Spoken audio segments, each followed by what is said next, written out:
This guy had the prettiest girlfriend in school, but she played him, betrayed him, and now she is going to pay. See, the truth nobody knows is that Lin Zilu just got his memories back from the future. Waking up in a total panic, he could not believe his eyes. His body was young again, back in his old school dorm. He grabbed his phone and saw her face, his girlfriend, that absolute backstabbing traitor. Talk about a perfect reset. Sent 10 years into the past, he now has a golden chance for revenge. In his previous life, he became the ultimate god of war, even defeating the zombie king before getting betrayed. And the mastermind behind his downfall? Her.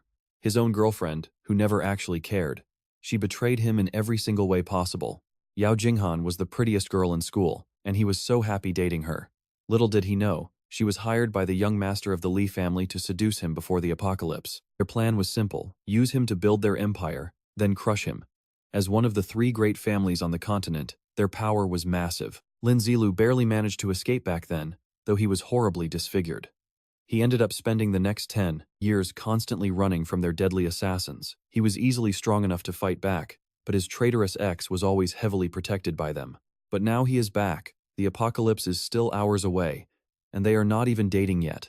Time to take her out early. Checking his phone, a new notification pops up. Yao Jinghan texts, saying she cannot celebrate his birthday because of work. He smiles. He knows she is actually meeting Li Haobo. In his past life, he received a video of the two of them as a sick birthday present. So, Lin Zilu texts her back, asking to meet at an abandoned warehouse before she gets busy tonight. She asks why the creepy location, and he replies that he has a special surprise for her. He still did not know why Li Haobo hated him, but suspected it had something to do with his late father. In his past life, he was so excited for his birthday, only to be crushed by that humiliating video. This time, he is going to get stronger than ever and stop the tragedy. Suddenly, the sky outside turns an eerie, blood-red color, making everyone stare in sheer terror. People on the street laugh it off as some rare 5,000-year cosmic event. But he knows better that bleeding sky is the official launch signal for the apocalypse game. At 7 p.m., reality will crumble, turning the entire world into a deadly survival game. He wonders how many will make it. Bracing himself, he heads inside the dark warehouse. Yao Jinghan is already there, impatiently telling him to hurry up because of her shift. Lin Zilu just grins, telling her to relax because her big surprise is coming right up. She complains and threatens to leave, but suddenly Lin Zilu grabs her by the throat. Choking and desperate, Yao Jinghan screams that he has lost his mind. Ignoring her pleas, he calmly lists off a series of dates and locations. While chanting these seemingly random details, Lin Zilu slowly pulls a sharp knife from his pocket. In absolute terror, she begs him to stop, asking what he is talking about. He ignores her, coldly naming a specific date in March and a hotel. Suddenly, her eyes widen in recognition. He drops another date, April 13th, at the Huangye bar. She freezes, realizing these are the exact times and places she secretly met up with Li Haobo. He demands an explanation, but he fires back, asking how she plans to explain her secret life. He picks up her dropped phone and opens her messages with a contact named Master. In the chat, she brags that the special gift is ready and that Lin Zilu fell for her lies. Patting her shoulder, he tells her to relax as he plays a video. He starts reciting the exact words from the video before they are even spoken on screen, showing her he already knows every single dirty detail. He mimics her voice, belittling him, leaving her utterly horrified. When he repeats her line about Li Haobo targeting him, she realizes he knows the tape was made just to amuse her master. On screen, she boasts that if it were not for Lin Zilu, she would have never gained the master's attention or achieved her high status. After throwing endless insults, she mockingly thanks Lin Zilu. Squeezing her throat tighter, he asks if she is dying to know how he knows. He lets go, coldly telling her she can figure it out in hell. With a fierce roar, he lunges forward, slashing his knife and ending her life right then and there. He collapses to the floor, breathing heavily as 10 years of bottled-up pain wash over him. Tears of pure relief stream down his face after a decade of torment. He laughs maniacally, chanting that he finally got his revenge, but deep down, he knows this is just the beginning. After all, Li Haobo is still safe in his mansion, and the Li family remains in power. Suddenly, a robotic voice rings out, welcoming him to the newly started apocalypse game. Wait, he is confused. The game should not start until 7 p.m., but it is barely 6. Plus, he has never even heard of a golden finger system. The system states it is hacking the game to grant him a massive advantage. Binding to his body, it prompts him to draw his first super golden finger. The screen flashes, congrats. He just obtained a 100% drop rate. This means every single zombie he slays is guaranteed to drop loot. Now that is incredibly broken. Normally, the drop rate in this game is a measly 1%. In his past life, people cleared mountains of beasts just to find enough food to survive. He cannot help but wonder, is this cheat system actually legit? The interface confirms his drop rate is boosted from 1% to 100, leaving him completely stunned. Even better, this cheat levels up every 10 levels, offering major bonus rewards. With this cheat, crushing the massive Lee family is actually possible. Still, they are a dominant powerhouse on the continent, boasting endless armies and secret physical enhancement techniques. Why they targeted him in the first place remains a mystery, but it definitely connects to his father, who died when he was young. The only way to uncover the truth is to infiltrate their ranks. His plan is to defeat Li Haobo first, then build up his forces. With his new 100% drop rate, scaling up will be incredibly fast. Putting on his hood, he steps away from his ex-girlfriend's body, fully focused on his ultimate revenge. Walking past clueless students on campus under the eerie, crimson sky, he spots a cute couple, knowing they will soon turn on each other for survival. He checks into a nearby hotel, renting a room and stocking up on bread and water. The manager tallies up his bill. Paying up front, Lin Zilu requests that no room service or technicians bother him. He then lies down, checking his watch. It is 5 minutes until 7 p.m. He remembers that in his past life, a hotel technician turned into a terrifying zombie boss, and he was the one who put her down. This time around, Lin Zilu wants to strike first to claim the early bird rewards, level up fast, and test this system. So when technician number 3 knocks on his door, he gladly lets her in. She walks in wearing next to nothing, instantly praising Lin Zilu for his good looks. Then she complains that he is still fully dressed, telling him to hurry up because her schedule is packed. Our hero calmly tells her to go take a shower first. That is because Lin Zilu detects the faint, distinct stench of a zombie on her, a dead giveaway that she is about to turn. Quietly, he pulls a sharp knife from his bag and creeps toward the bathroom. When he slips inside, she tells him to cut out the game since she hates being kept waiting. The moment she shuts off the water, Lin Zilu's phone begins to vibrate. Right then, black veins creep across her skin, a clear sign that the deadly virus is finally taking over. A thick, dark fluid oozes from her pores as more bulging veins pop up.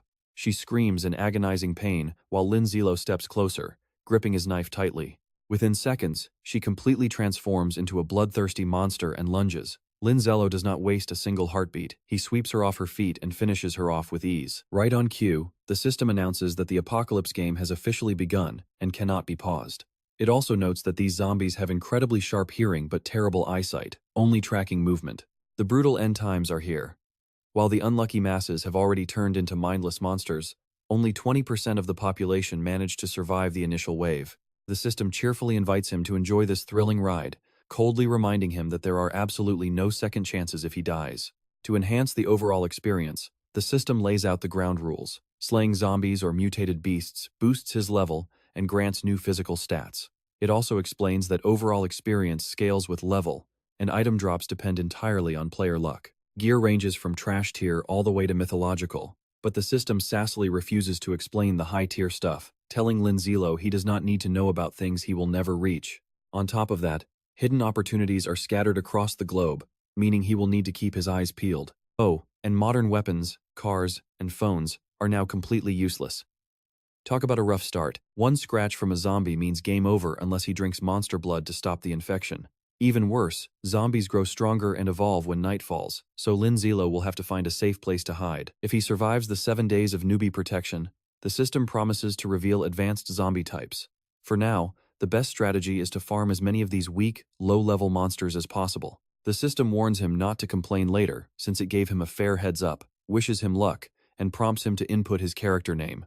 Our boy inputs the name Yazi, officially choosing his new identity. Now, he is fully prepared to unleash his absolute wrath on the family that betrayed him. Right away, he gains 1 experience point for his first kill and levels up to level 2, making him the absolute first player on Earth to level up. His reward is the ultra-unique first kill ability, triggering a server-wide announcement, a legendary achievement he never even came close to in his past life as the God of War. The global broadcast blasts that player Yazi was the first to take down a zombie and claim a unique skill. Across the world, a nerdy girl named Ji Yao stares in absolute shock at how fast this mystery player moved. Meanwhile, Gu Gaoji, who secured the second-place kill, finds it highly amusing that someone actually beat him to the punch. Back in the room, Yazi pulls up his status window to check his stats. He notices his spirit and agility stats are exceptionally high, which he attributes to his 10 years of hard-earned survival experience in his previous life. He knows that building up a high reputation will be crucial later, unlocking massive rewards, shop discounts, and access to elite items. For now, he holds off on allocating his 4 free stat points and focuses on his raw damage boost. That is when he spots a shiny meditation necklace resting near the defeated zombie. He inspects the gear and finds a bronze tier necklace that boosts his spirit by 1 point. This confirms his wild theory thanks to his unique skill. His first kill item drop rate is a guaranteed 100%. He silently thanks the system, fully intending to abuse this overpowered cheat code to the absolute limit. Confirmed that his golden finger is legit, Yazi decides to hunt zombies tonight while they are still relatively weak. His immediate game plan is simple: sweep the other hotel rooms and hoard all the loot he can find. As he creeps down the hallway, a bizarre scratching sound catches his attention. Quiet as a ghost, he slips over to the door where the noise is coming from. He slowly twists the handle, only to violently kick the door open to surprise whatever is inside. He immediately comes face to face with a massive, muscular zombie. Yazi knows that zombies retain their physical traits from when they were alive, and this big guy was clearly a construction worker. Since its basic stats are pretty low, he is not worried, but the brute suddenly lunges with surprising speed. Yazi ducks to dodge the strike, then counters with a quick slash. He thinks the fight is over, but the beast recovers and lands a heavy punch. Gritting his teeth, Yazi drives his blade deeper, finally putting the monster down for good. The kill earns him another experience point and a shiny gold coin. Yazi is a bit annoyed with himself since he wanted a clean one-shot, but he shrugs it off and picks up his loot. It is a food card that summons a juicy sirloin steak. These supply cards are incredibly precious because once the system shop unlocks, a steak will cost 100 gold coins. Having this now is a massive early game advantage, so he happily bags it. Searching the room, he finds a repairman hammer and a family photo. Realizing he just scored a free tool, Yazi takes the heavy hammer and heads down the corridor to start smashing the other doorknobs. He even shouts out that it is the police before kicking a door down. But his dramatic entrance immediately backfires when he walks in on a zombie couple getting intimate. Talk about awkward timing. He quickly backs away, suddenly remembering he is in a love hotel. It seems even turning into brain-eating monsters cannot stop some people from keeping up with their old habits. Furious at having his romantic moment ruined, the male zombie lunges at him. Yazi easily sidesteps the attack, noting that this guy's stats are 2 points lower than the construction worker zombie. Yazi finds it hilarious how arrogant this weakling is. He swings his heavy hammer, crushing the zombie in a few swift strikes. Sensing the female zombie sneaking up from behind, he simply reverses his grip on the knife and drives it backward, taking her out without even looking. Clearing the room rewards him with 2 experience points, some coins, and 2 fresh item drops. Seeing this double bounty, Yazi realizes his golden finger is the real deal. He recalls how in his past life, he had to slay dozens of monsters just to earn a single bottle of water. The difference between bad luck and a cheat skill is absolutely insane. Boy, does he love being lucky now. The dropped items are sentry eyes, which detect movement within a 10-meter radius. Since they last for 10 hours each, Yazi immediately activates one. Soon after, a bunch of annoying noise from upstairs starts ticking him off. Out of nowhere, the furious hotel manager storms in, screaming curses about Lindsay breaking everything and causing chaos. The angry owner swings a punch, but Lindsay effortlessly slips past and draws his knife. Watching him dodge only fuels the manager's rage. Lindsay calmly remarks that if this guy weren't such an absolute pest, he would have let him get bitten first and dealt with him later. Honestly, why waste precious time on literal trash when he could be farming actual zombies instead?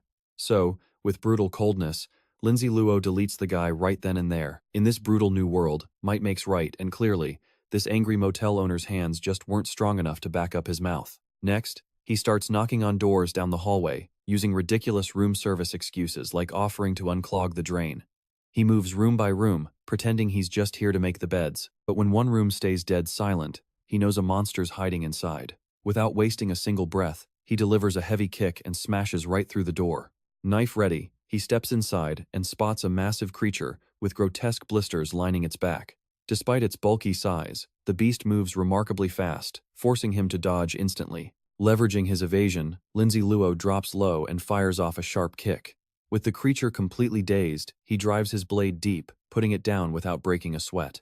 Snatching up the loot, he finds a bottle of liquor. Not bad.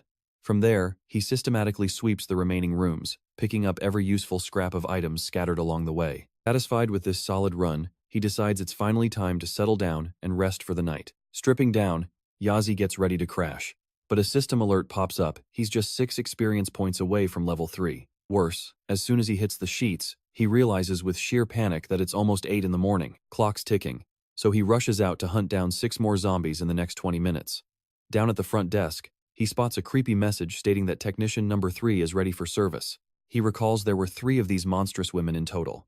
Since he's only cleared out 2, the final one is definitely lurking nearby. Knowing the system rules state zombies are attracted to loud sounds, Yazi grabs his hammer. He starts slamming it against a wooden wall to bait the last creature right to him. He checks a vacant room near the reception desk, but it's completely empty.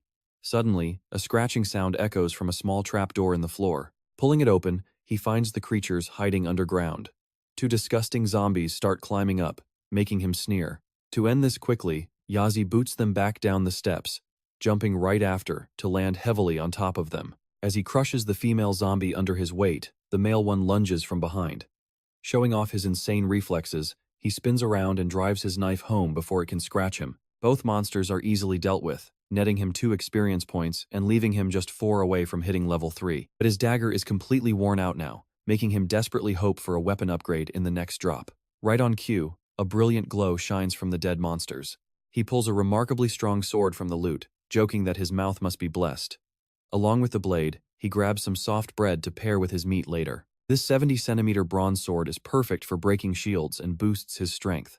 Since starting gear like this normally can't be bought until much later, this is an absolute jackpot. He tucks everything neatly into his inventory. Once his gear is sorted, Yazi notices he only has 10 minutes left before the real nightmare begins. Leaving the bodies behind, he climbs up the stairs and steps outside the Love Hotel, only to find a small horde waiting on the street.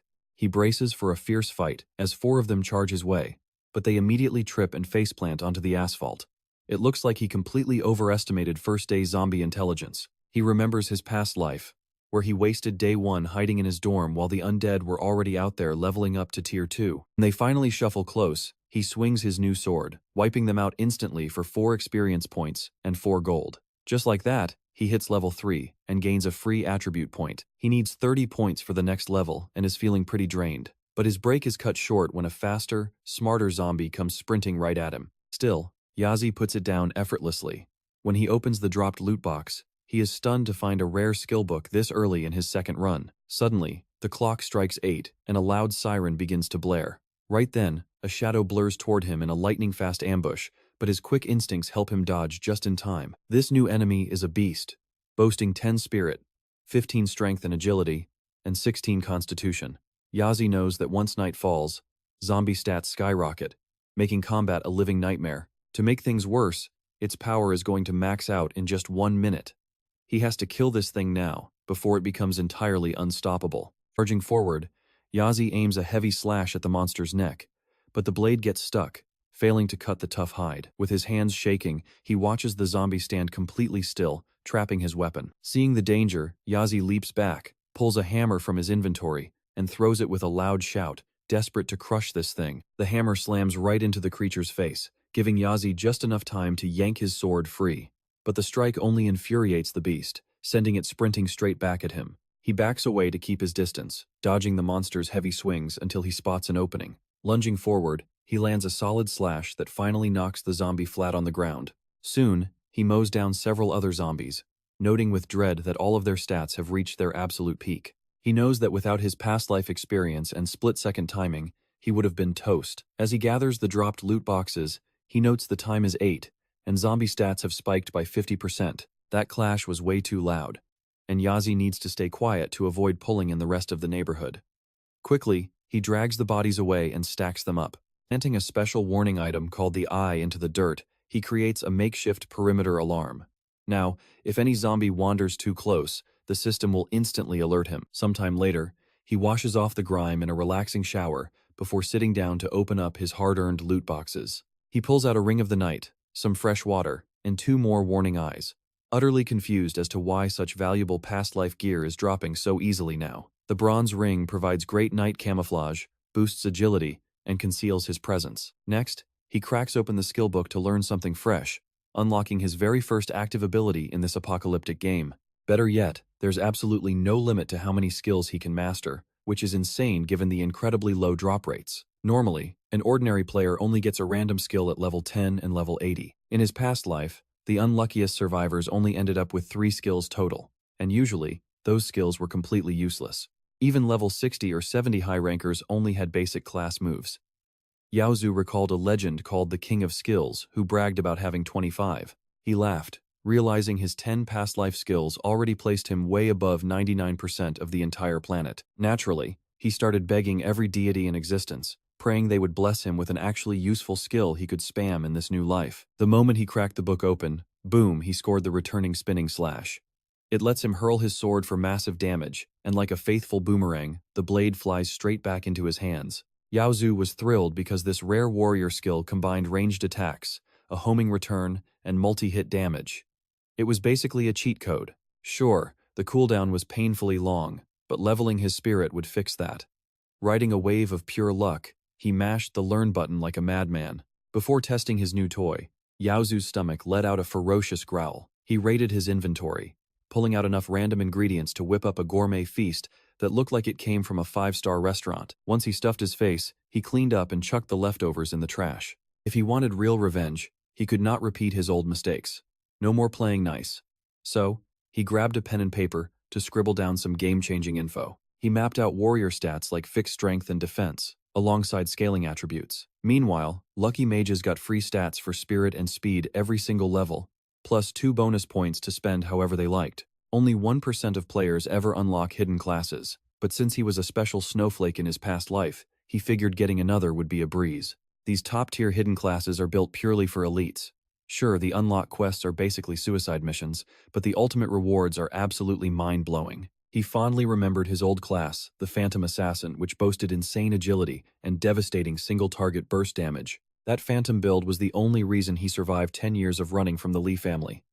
Unlock these classes, and you basically become a god. On his notepad, he scribbled down other powerful paths like the Paladin, Undead Titan, and Reaper. After dumping his stat points into raw strength, he wondered where he could track down a Paladin of Light. More importantly, he needed to pinpoint the exact coordinates of that sweet diamond-tier sword from his memory. Meanwhile, the head of the Lee family is throwing a massive tantrum, smashing furniture because Yaozu completely ruined his plans. He was raging over where the brat could have gone, leaving their delivery to Lindsay Luo in total ruin. His worried butler begs him to chill, pointing out they've already lost too many men to keep defending the estate. Suddenly, the young Master Haobo barges in, casually ordering them to send Lindsay Luo straight to hell. The butler silently questions the kid's mental health, though he has to admit, the boy's logic is pretty solid. The Lee family avoided inheritance drama by raising only one heir, but in an actual apocalypse, this kid's toxic attitude is going to get him killed. That is when Haobo mentions the elite mercenary squad his dad sent to back him up. Assuming they're already in town, he commands them to hunt Yaozu and Lindsay Luo. He wants Yaozu dead or alive, and wants Lindsay Luo driven absolutely out of her mind. The butler explains these are loyal death row loyalists raised just for him. Hearing this, Haobo bursts into a cartoonish evil laugh, already dreaming of the absolute chaos he is about to unleash. Miles away, Yaozu starts sneezing violently and honestly. We all know exactly who is talking trash behind his back. Shrugging it off, he grabs his pack, leaps out the window, and lands right in front of a horde of wandering zombies. Without skipping a beat, he unsheathes his massive sword and chucks it right at the ugly creatures. The game system rings in, congratulating him with some pocket change and experience points. The notifications spam his screen as he tears through a dozen zombies, easily hitting level 4. Earning another stat point, he realizes he needs 40 more to level up again. Honestly, with this absurd boomerang sword skill, clearing out these trash mobs is basically child's play. Stopping another zombie, he confirms the spinning blade is a total cheat. The only annoying part? His spirit stat is trash, leaving him with an incredibly long cooldown. After looting some fresh clothes, food, and a flashy watch, he calls it a day. Plus, the system drops a sweet bonus, a high-grade enhancement scroll for gear upgrading. Stoked with his massive luck, he uses the scroll to boost his raw combat attributes. Enchanting the first time is a guaranteed success, though it gets way harder later. He triggers the upgrade, successfully buffing his legendary sword. The ancient Tang Dynasty blade gets a serious glow-up, boosting its durability and adding 2 points to his strength. Even better, it now ignores 15% of enemy defense. Seizing the moment, Yaozu dumps even more points into his strength stat. He packs his bags, only to pull out a sneaky new item, the hidden mask. Wearing it completely hides his identity and level for 30 minutes, twice a day. Yaozu wastes no time slipping the mask on, immediately vanishing from public view. He decides to take a quick breather after working so hard. He figures if he can push to level 5 today, He can bypass hunting for a dungeon and unlock his challenge directly. Dungeons are the absolute lifeblood of the apocalypse, packed with easy experience, food supplies, and high-tier loot. Players just have to hunt down portals scattered across the city, though the real jackpots are hidden single-player dungeons that offer insane, top-secret rewards. But he puts the grind on hold, choosing to focus on marching toward the Lee family mansion instead. He snaps his stylish, high-precision watch onto his wrist and heads out. Leaving a massive trail of sliced-up zombies in his wake, he struts down the street. Spotting a heavily padlocked shop, he casually slices it open. Inside, he finds a suspicious trail of ketchup leading to a back door. He swings it open, only for a hyperactive zombie to lunge straight at his face. Luckily, his cat-like reflexes save him as he slices the monster's hand clean off. But just as he easily finishes it, a bunch of zombie hands start busting through the drywall. Without even blinking, he hurls his body forward, absolutely demolishing the entire wall. He quickly puts the monster out of its misery and begins looting the place. On a shelf, he finds a framed photo of a happy family, clearly ruined by the apocalypse. While a brief wave of sadness hits him, 99% of the world is a zombie now, so there's no time to cry. Spotting a goldmine of canned food, he starts grabbing everything. To celebrate, he cooks up another massive feast right there in their living room. Fully stuffed, he flops onto their couch to map out his next move. Scanning his map, he calculates that heading east by evening will lead him straight to his target. He plans to slay every single zombie in his path to hit level 5. No time to waste, Yazi gets up to leave. He was so busy filling his stomach that he completely forgot about the 3 kids living in this house. Outside, 3 youngsters from the family of the zombie he defeated are trying to get into the house. One boy smells food and figures someone is inside, guessing they have some special magic cards that can conjure up meals. The girl with glasses thinks robbing him is a terrible idea. But the blonde boy does not care, and plans to threaten him for the cards the moment he steps out. What they do not know is that Yazi already slipped out the back door. He is hiding in the bushes right behind them, ready to take out these 3 little rats. Still crying over her zombie father and running away with nothing, she finally agrees to the plan. She has not eaten in days and just wants to survive. The exact moment she agrees to rob him, something resembling ketchup splatters across her glasses. The blonde boy takes a fatal hit from behind, collapsing to the floor dead as she freezes in pure horror. Yazi steps out. He wanted to save his spirit power, but he could not risk their screams attracting a whole horde of zombies. So he hurls his returning sword, slicing through the girl and her brother in a single clean strike before it flies back to his hand. Absolutely savage, with zero remorse. He justifies the kill. Anyone who would abandon their sister is just a waste of resources, and they should thank him for a quick, painless death instead of suffering in the apocalypse. In his head, he did a good deed and basically deserves a good citizen award from the government. With that, he leaves, leaving behind another tragic end for a family just trying to get by. Back on the streets, he spots a crowd of zombies trying to scale a building.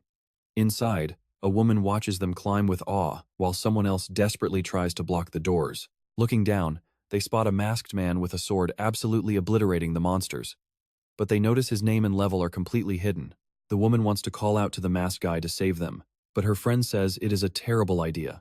Shouting will only give away their location and attract even more monsters. Plus, since the guy is actively hiding his stats, he is probably not the helpful type anyway. Ignoring the warning, she transforms into a beautiful young woman with purple hair and calls out, trying to seduce him into saving her. Hearing the shout, Yazi turns around and pulls a tube of toothpaste from his inventory. Annoyed, she yells that he must be blind for not recognizing a famous online influencer with millions of followers. She boasts that guys gift her sports cars daily, yet he is just ignoring her. Throwing a total temper tantrum, she hurls a flower pot right at Yazi, who casually tilts his body slightly to the side to dodge it. Still trying, she begs him to rescue her because there are so many scary monsters nearby.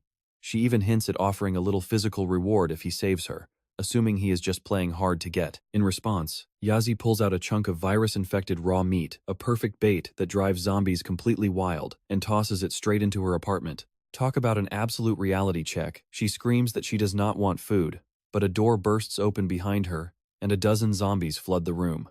The monsters tear the place apart, quickly tearing the girl to shreds to grab the bait. Watching from below, Yazi reflects on the first major lesson of the apocalypse: trust absolutely nobody. Know your limits. Never blindly ask strangers for help. With that lesson delivered, a pack of zombies begins chasing Yazi down the street. He finally arrives at the Modu Center Stadium, confident he is in the right place. He still has 2 hours before sunset, giving him plenty of time. He is sure a silver-grade item is inside because, under the rules of the Apocalypse game, famous city landmarks often double as special dungeon zones.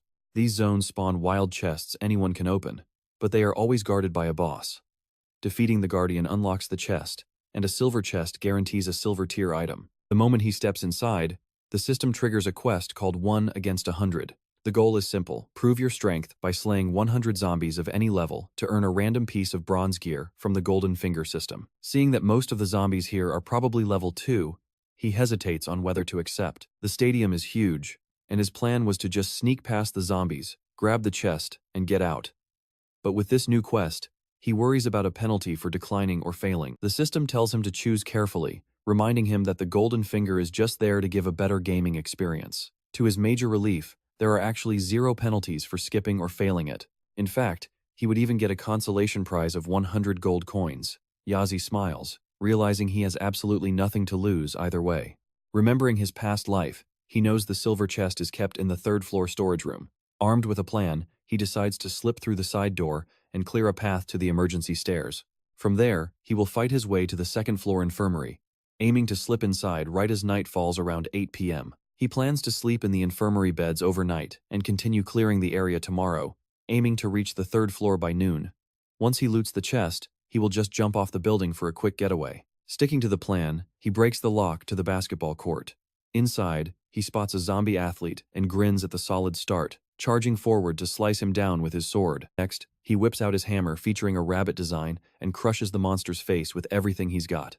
The zombie drops its basketball and collapses. Yazi jokes that this athlete definitely did not expect to turn mid-game. Looking at the corpse on the floor, he spots a glowing item drop that instantly catches his attention. Picking it up, he gains a key and a flash grenade. This bronze-grade item emits a blinding burst of light, leaving anyone looking at it completely disoriented. This is going to be incredibly useful for his raid on his family's mansion tomorrow night. After stashing the grenade, he inspects the Modu Stadium master key, glad he can now unlock doors quietly without attracting any nearby hordes. Approaching the next door, he slides in the master key and slips inside without making a single sound. But inside, he comes face to face with a pack of zombified table tennis athletes. Crouching down, Yazi counts 17 in total. He notes their stats are surprisingly high, meaning an average person would get torn apart here. Still, with his skills, dealing with 17 should be a breeze. The main doors are shut, but he knows if he gets too loud, the zombies outside will break in. His plan is to quietly take out 2 zombies first to hit level 5, then use a special strategy to wipe out the remaining 15. He sneaks up behind one zombie and drops it instantly with a clean sword strike. But the other monsters notice their buddy fall and spin around, charging at Yazi in a massive rage. Ready for them, he cleaves through 2 zombies at once with a single slash. He takes a few steps back, leaps high into the air, and uses his downward momentum to slice down 2 more, earning 2 points and 3 gold coins. With that final kill, Yazi hits level 5. He pockets another stat point, leaving him exactly 100 experience points away from level 6. Dumping his new point straight into Constitution, Yazi climbs a table to scan the area and casually kicks a sneaky zombie right in the face. Meanwhile, a terrified student watches him from inside a locker. He absolutely loses his mind when a zombie slumps near his hiding spot, followed by more bodies slamming violently against the metal locker door. Staring at those silhouettes, the locker guy assumes the fighter outside must have tons of gear. He figures he can just steal their monster remains for easy resources. He decides to lure even more undead here, letting the mystery player do all the hard work while he reaps the benefits. Back outside, Yazi is starting to feel the heavy burn, his body shaking from sheer exhaustion. Worse yet, the loud zombie roars are drawing a massive, hungry crowd to the gym doors. He tries to stay completely silent, though there is no telling how long the doors will hold. He plans to make a quick exit once these stragglers are dead. Right on cue, 4 fresh zombies lunged at his throat. Yazi pulls off a wild mid-air spin, knocking 3 of them back before they can bite him. Sticking the landing, he squares up against a dozen approaching monsters. With one smooth, sweeping strike, he impales 3 of them at once, dropping them instantly. With the gym clear, a completely exhausted Yazi collapses onto the floor. His reward is a stamina potion that instantly restores 20% of his energy, plus another 5% every minute. The potion has a 30-minute cooldown, but Yazi chugs it down anyway. He chucks his sword over the ping-pong table to kill a stray zombie while gathering the dropped loot. He finds a spiked bracelet, an awesome enchanted item that lets him summon a row of massive ground spikes to knock down his enemies. Get ready for this. The moment he snaps it onto his wrist, the doors give way and a flood of zombies bursts in. Waiting for the perfect cluster, Yazi pulls off a sweet backflip and slaps the bracelet. Instantly, Massive stone spikes erupt from the floor, skewering the entire zombie horde in one go. Even Yazi is shocked by the damage, since only a level 20 mage should have this kind of firepower. One lucky survivor tries to sneak up on his blind side, but a stray spike takes care of business. With that massive multi-kill, system alerts flood his entire screen with tons of bonus experience points. However, the system also delivers some bad news. This insanely powerful spike ability now has a harsh 24-hour cooldown. Turns out, the system boosts an item's first activation to show off its maximum potential. From here on out, Yazi will have to fuel the magic, using his very own spirit force. Looting the fresh zombie corpses, he scores a single-use grenade launcher with a massive 30-meter blast radius. He also snags a pair of special boots that can summon a storm while completely muffling his footsteps. Slipping on his fancy new boots, he gets a nice congratulatory message from the system as his movement stats shoot through the roof. The system even points out that normal players cannot reach these stats without a class change, even at level 10. Once he finally promotes, his power will be double that of any average player. Stepping out into the hallway, he realizes there is still an entire army of zombies waiting for him. He grabs some virus-infected raw meat, loads it into his weapon, and fires it down the hall to lure the crowd away. As the zombies chase the bait, Yazi triggers his new boots. The massive speed boost and absolute silence allow him to slip past the entire horde without making a single sound. Checking the time, it is almost 8 o'clock, meaning nightfall is about to give these zombies a massive stat boost. Fighting them in the dark is just a waste of stamina, so finding a safe house is top priority. Slipping into the school infirmary, he quietly shuts the door and pulls out his master key to lock it. But wait, the mechanism is stuck. Since the apocalypse started at 7 o'clock, the infirmary should have already been locked up tight long before the stadium doors closed for the night. It means someone had to unlock it after the world went to hell. Putting 2 and 2 together, Yazi slowly uses his key to unlock the door, hoping whoever is inside plays nice. He creeps into the room, trying his absolute best to remain completely silent. Too late. A hostile shadow lunges out of the dark, demanding to know how he got a key to this place. Before Yazi can even answer, a cold knife is pressed firmly against his neck. Bad move. Yazi warns him that he chose the absolute wrong target, easily disarming the guy in a flash. As the blade clatters to the ground, Yazi grabs him and slams him hard against the floor. Pinning the attacker down, Yazi stuffs a cloth in his mouth to keep him quiet. He then pulls a heavy blanket from his inventory to completely seal off any light leaks in the room. He orders the guy to flip the light switch, who stammers that it will only draw the monsters. Yazi dryly points out that he already covered every single crack, so they are perfectly safe. Once the lights flicker on, a whole group of hidden survivors is revealed. They look absolutely stunned to see Yazi standing, because they were fully expecting his attacker to kill him so they could loot his corpse. Yazi has seen that exact smug, greedy look way too many times. He decides to teach these rookies a quick lesson about survival. Talk about a brutal reality check. Never stare at someone with pure hatred. Without skipping a beat, Yazi draws a blade and cleanly throat slashes the aggressive survivor. The remaining survivors freeze in absolute horror. But Yazi knows this was the right call. Leaving a hostile, armed threat behind your back is just asking for a knife in the spine later. He casually turns to the remaining group and claims he is actually a very nice guy, so they shouldn't judge. They instantly fire back if he is a nice guy. Then they must be literal angels. Yazi defends his actions, pointing out that the guy drew first blood. He was just retaliating in self-defense, like any perfectly reasonable person would do. A woman wearing a lab coat steps forward, declaring that the dead guy got exactly what he deserved. Though still visibly shaken, the rest of the survivors quickly nod in agreement. Satisfied with their sudden cooperation, Yazi casually notes that if he had been at full strength, that gym fight would have ended in seconds. He then calmly orders the group to mop up the bloody mess. Terrified of the teenage Reaper, they quickly wrap the corpse in a blanket. While watching them work, Yazi locks eyes with the doctor. Something about her is incredibly familiar. Her name is Jiang Yexu. Right now, she is a level 0 nobody, with no special titles. But then, a memory flashes in his mind in his past life. She was a legendary figure who held the Divine Doctor class. Back then, knowing her legendary status, he had asked her to heal a nasty scar on his face. But she told him the wound was bound directly to his soul, making it impossible to mend. He kept seeking her out whenever he got shredded in battle. Because of her rare healing gifts, she was highly respected and kept incredibly safe during the late stages of the apocalypse.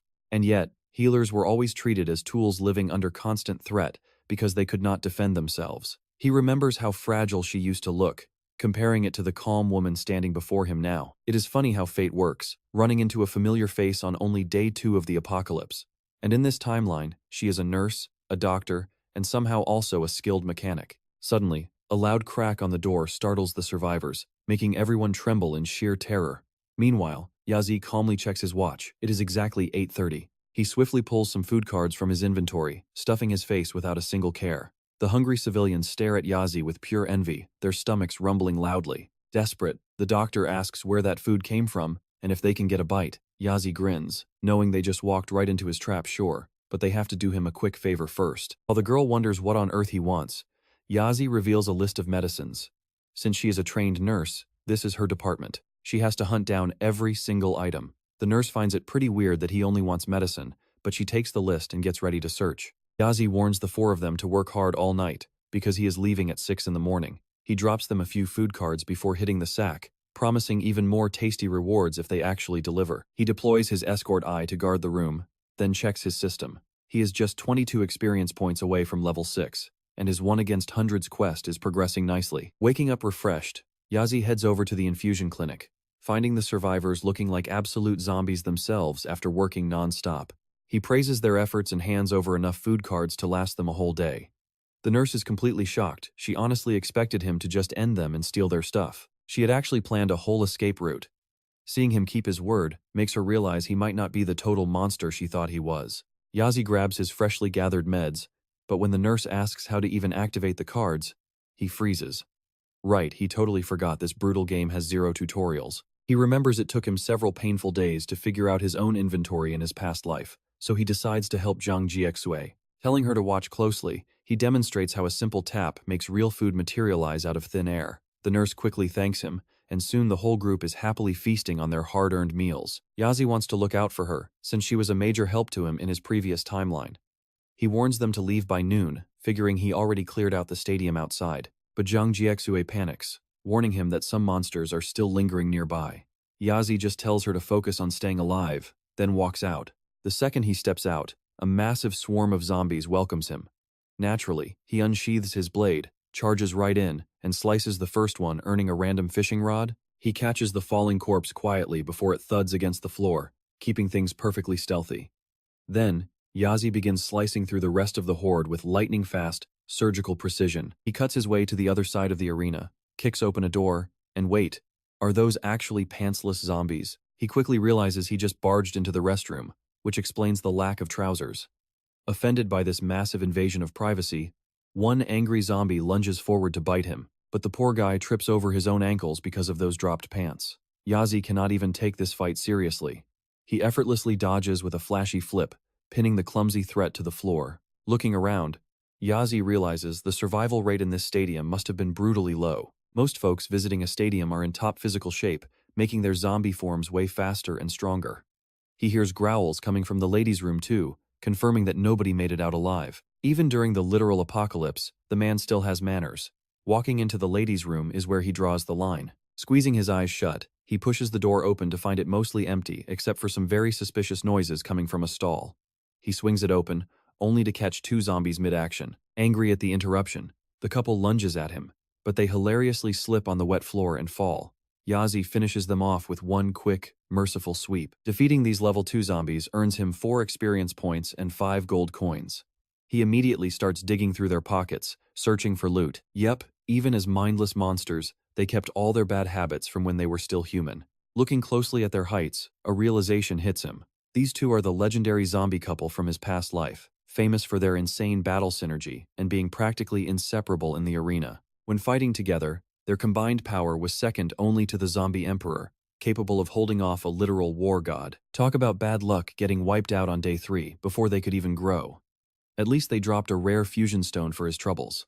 This handy stone combines 2 bronze tier items into something much stronger, and he is already hoping to find a weapon worthy of fusing with his trusty blade. Suddenly, he senses movement in another stall. Yazi raises his sword, preparing for a fight, but inside, he discovers a glowing magic circle and a treasure box. Finding this bronze chest boosts his reputation by 10 points. He immediately starts the opening sequence, which requires a tense 30-second wait. Once the timer hits 0, the chest pops open to reveal a single apple. He is hoping for a strength or agility boost, but this divine fruit permanently increases his constitution by 2 points. These stat-boosting fruits are incredibly rare at level 6, and most low-level players do not even know they exist. Normally, Teammates can share the fruit to split the stat points, but Yazi just washes it in the sink and takes a massive, incredibly delicious bite. A quick system notification confirms the snack was a success, permanently boosting his total constitution by 2 whole points. Next, he pulls a thick, heavy carpet from his inventory. This stadium keeps throwing surprises his way, and he is actually excited for whatever comes next. Stepping out onto the street, he spots a fast-moving horde charging straight at him. Without missing a beat, Yazi rolls out the heavy carpet, forcing the incoming zombies to sprint across it in absolute silence. Since their footsteps are perfectly muffled, no other hordes nearby are alerted. With the sound completely contained, he happily farms them for experience points and gold. These level 2 monsters offer way better experience, pushing him right into level 6. He also loots some handy resource cards and a super flashbang grenade. His raw strength rises to 19, and his quest progress is now at 62 out of the 100 zombies he needs to slay. He also snags a high-tier bronze item, a pair of awesome lion-pattern bracelets. They grant a sweet boost to his strength and constitution, while automatically radiating a terrifying aura of intimidation. This debuff ruins the enemy's physical coordination, rendering them completely unable to cast their special abilities. Remembering his gear limits, Yazi quickly equips the bracelets to gain another 2 points of strength. Time for the next move. He slowly opens a door to find a pile of cold bodies. He recalls that basic zombies are pretty useless. They just bite people to spread the infection, only going after brains when they enter a complete frenzy. Looking at this messy crime scene, he figures an elite zombie boss must be behind the slaughter. Bosses are way stronger than normal variants. They treat humans like snacks and will even eat other zombies when they get hungry. But then he remembers another threat, zombie animals. They are pretty rare, usually only popping up in larger beasts since tiny bugs like mosquitoes can't survive the transformation process. These beasts crave human brains but also hunt their fellow undead. Seeing the clean slash marks on the corpses, he guesses he is dealing with a zombie cat. Yazi absolutely despises zombie cats. They have incredible hearing, meaning this monster already knows he is here. Is it planning a sneaky ambush or a frontal charge? He tries searching for the creature to bypass any traps, but finds nothing until a sudden spike of danger hits his senses. The zombified feline leaps from the shadows in a surprise ambush, but Yazi reacts instantly, dodging the sharp claws just in time. He immediately hurls his blade to fight back. This bronze category monster is level 9, boasting 21 strength and razor claws. It is actually a special boss creature. Its passive talent lets those sharp claws tear open wounds, cutting any healing effects down by 40%. Even worse, its creepy gaze traps victims in illusions, triggering fear that tanks their stats. Yazi knows this high-level boss is faster and stronger than him. Decreasing recovery while boosting damage is exactly the kind of toxic kit you expect from an apocalyptic survival boss. One single scratch means a wound that will not close during the fight. Yet, Yazi just smiles, ready to rely on his decade of survival experience to crush it. The beast lunges, and Yazi braces himself.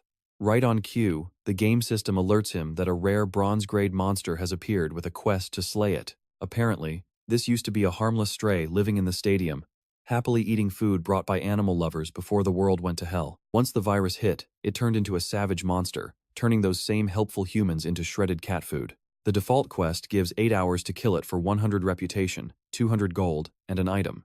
If he fails, he loses a level and permanent stat points, but his broken golden finger system steps in to optimize the quest, boosting the reputation to 300, giving 500 gold, and a rare item. Even better, he gets 24 hours and 0 penalties for failing. Yazi is completely stunned. This is definitely not the brutal game system that constantly screwed him over in his past life. Back then, quests were incredibly hard, and failing meant absolute ruin. Regular players with a mere 1% drop rate would think this reward is great, but taking on a level 9 boss early on without a massive raid team is suicide. In a large group, the split loot would be a measly 50 coins, but soloing this gets him 500 gold and massive reputation talk about a complete jackpot. Without hesitating, the player Yazi accepts the fight. The system quickly logs the quest, giving him 24 hours to hunt down this traitorous feline. The beast calmly licks its paws, acting like a normal house cat. Yazi knows that if he gets tilted by a mocking boss, he has already lost the battle. So, he decides to troll it into moving first. To annoy the cat, he sits down, grabs his phone, and starts reading a comic while laughing out loud. It works. The cat gets incredibly pissed off, its fur standing on end. It lunges forward with a lightning-fast leap, screeching that it is going to shred this human. Claws graze his face, but Yazi slips away at the very last second, reaching behind his back to draw his sword. Furious, the cat leaps again, but Yazi sidesteps the claws easily and slips right behind it. As he swings, the beast somehow dodges, mocking him by saying it can read every single one of his movements. But mid-boast, Yazi shears off its claws anyway, completely catching the arrogant monster off guard.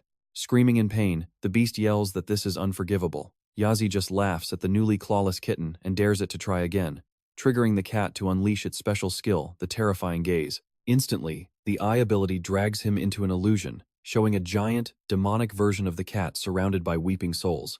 But after surviving 10 years in the actual apocalypse, a cheap mental trick means absolutely nothing. He breaks the illusion with pure willpower, blasting the shocked beast backward. The spell shatters, and the terrified cat hits the floor, running for its life. Seizing the moment, Yazi activates his whirlwind sword skill, hurling the blade to slice the fleeing beast and claiming his ridiculous quest rewards. Suddenly, a server-wide announcement broadcasts his solo kill and level 7 achievement, sending shockwaves through the remaining player base. Some get incredibly salty, demanding to know who this guy is. Meanwhile, a girl celebrates her buddy's win, jokingly asking when he is coming to sweep her off her feet. Others just roll their eyes, writing Yazi off as nothing more than a loud, attention-seeking tryhard. High up in a luxury penthouse, a wealthy player sips wine.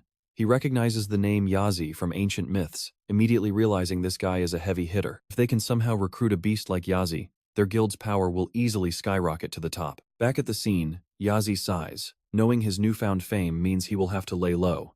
To take a breather, he spawns a chair from his inventory and plops down. The fight was no joke that Cat's raw stats were way higher than his, requiring total focus. Slaying a bronze boss solo without taking a single scratch is a massive achievement. But it is a wake-up call. Running into a higher-rank boss next time is going to be a nightmare. The system congratulates him on the global shoutout, granting 3 attribute points, 1,000 gold, and 1,000 reputation. Checking his interface, he now boasts 2,000 reputation, 5,000 gold, 4 stat points, and extra inventory slots to store all his loot. He also obtains a unique title for scoring the world-first bronze boss kill, which boosts all his stats by 2 points and debuffs lower bosses by 5%. Finally, the prompt asks if he wants to swap his current title for the legendary Bronze Annihilator option. Our survivor decides to make the class change, and his new stats will kick in exactly 1 hour. Looking at his current numbers, he figures if that zombie cat somehow revived right now, he would easily crush it. He starts wondering how crazy strong he will get once the class change is complete. 30 minutes fly by, and the dead cat drops a special reward, a weird horn. One blow on this bad boy summons that clawed zombie cat to fight for him for 30 minutes. What a jackpot, he just scored a permanent, undead bodyguard. Next, he analyzes the cat's remains. The skin, meat, and razor-sharp claws can be used to craft coats, food, or deadly weapons. Knowing this zombie cat's body is a literal treasure chest of materials, he shoves it into his inventory and heads straight to the warehouse hiding that silver chest. He swings the door open and freezes. Inside is a total horror show of human remains. Turns out this cat collected eyeballs, a sight that would absolutely terrify the entire world. Figuring this creepy cat must have hidden some actual treasure nearby, he begins searching the area. First up, he finds a weighted cat toy wand. Aside from that weird wand, the rest of the pile is straight-up garbage, which totally kills his mood. Still determined, he spots a pile of white clothes and digs underneath. The second he tosses those clothes aside, he finally finds the special silver chest he was looking for. Finding it instantly hands him another 20 reputation points. The system asks if he wants to open it, warning that unlocking takes 60 seconds, and he immediately accepts. Once open, he gets a sweet bonus that expands his inventory space. On top of that, he scoops up 50 experience points, a winged white cape, and a silver tier skill book. He is seriously impressed by the skill book. The chest also holds an explosive double-slash skill for the warrior class, letting him land 2 quick hits and trigger a blast. It is exactly what he needs for his aggressive combat style, though he knows it is pretty hard to pull off. Most rookies would fail the combo, but he is confident he can do it. Right away, the system asks if he wants to learn the skill, and he says yes. After mastering the move, he picks up the winged white cape to inspect his new gear. This silver tier cape is woven from rare bird feathers, giving him a sweet boost of 2 extra agility points. Thanks to its magical spell, he can actually glide, slow his descent, and hover in the air after a jump. Yazi is so impressed that he equips it immediately. He got a massive haul from that zombie cat. Originally, his only goal tonight was to take out Li Haobo, but now, that petty goal feels way too small. Now he wants to wipe out the entire Li family instead.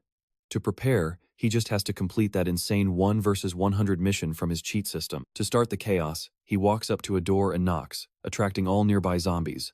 Then, he lets a few feathers drift from his cape and dives straight into battle. Charging fast at the approaching crowd of monsters, he draws his sword and prepares a heavy strike. Gliding through the air with his new cape, he drops down and slices through them effortlessly. He takes down several more while floating, showing off some masterclass swordsmanship.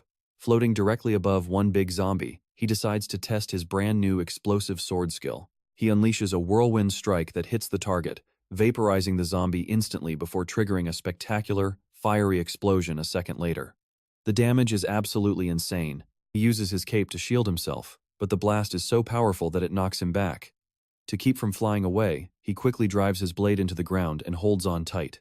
He realizes that the tall zombie he just killed actually had stats 30% higher than his, but with the whirlwind attack, he easily overpowered those numbers with sheer, explosive force. With the test runs out of the way, he decides to take the fight seriously. Knocking down 2 more zombies instantly grants him 2 experience points and 3 gold coins. From there, the gold and experience points start rolling in non-stop. He eventually clears out 100 zombies in the stadium, completing his quest and earning a random golden finger reward. The system asks Yazi if he wants his bronze tier reward right now. Surprised that he cleared those mobs so quickly, he gladly accepts the quest payout. He wonders if his insane luck has finally run dry when he sees the rewards are just resource cards. Since they are just cards, he decides there is no rush and puts them away for tomorrow. Looking over the system message again, he decides to take the normal gear reward first, hoping to save his best luck for that golden finger pull. Yazi always believed that saving the best for last brings better drops. So he goes ahead and claims the bronze tier item first. He lands the vampiric ring, which drains enemy life and converts his damage into stamina. Yazi knows that stamina leeching gear like this is incredibly rare and valuable. Landing such a good ring makes him worry that his upcoming golden finger draw might be a total bust. Fortunately, the system reassures him that every cheat item is guaranteed to be extremely useful. Feeling relieved, Yazi decides to spin the wheel. The system draws the random reward and shocks him by giving him auto-loot, an incredibly convenient ability that automatically vacuums up items from dead zombies. No more stopping to clean up manual drops. Truly a massive relief. He was honestly worried that sorting through all those drops would slow him down in battle. When he asks if this skill is really only level 1, the system confirms that duplicate drops will level it up, boosting its range and unlocking bonus perks. Plus, future cheat missions will trigger randomly, depending on Yazi's current situation and surroundings. Counting his blessings, he starts wondering what other crazy cheats are out there. Soon, the auto-loot gets to work, pulling in a portable charger, food, and another watchman's eye from the dead mobs. From now on, his screen will only announce actual items, keeping things clean. Opening his inventory, he is highly pleased with how perfectly organized and sorted everything looks. But then, he realizes that messing around with the zombie cat and the gacha draw cost him a ton of time. Glancing at the clock, his eyes go wide. With 0 time left to grab a bite, he jumps straight out the window and heads toward the Lee family mansion. Meanwhile, over at the Lee family mansion, a guy in a suit is enjoying himself until the clock catches his eye. Young Master Lee Haobo suddenly gets pissed, slaps the girl next to him, and demands to know why his men are taking all morning to find 2 simple targets. His butler quickly explains that the mercenaries are stuck at the zombie-infested college, which is causing the delay. Annoyed, Lee Haobo grumbles that he killed a zombie but got absolutely 0 experience points. He hoped leveling up would fix his weak body, but even with bodyguards softening up the zombies for him to steal the kill, the experience payout is trash. Right then, a mysterious guest arrives. It is the young master's Uncle Rong, finally back. Lee Haobo demands to know if they found the targets. His uncle reveals they only located the girl while the guy slipped away.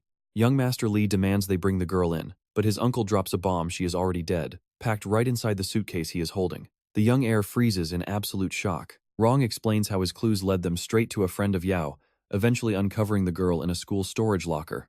Right then, Uncle Rong pops open the suitcase, revealing Ji Han's lifeless body to young Master Lee. He adds a sickening detail.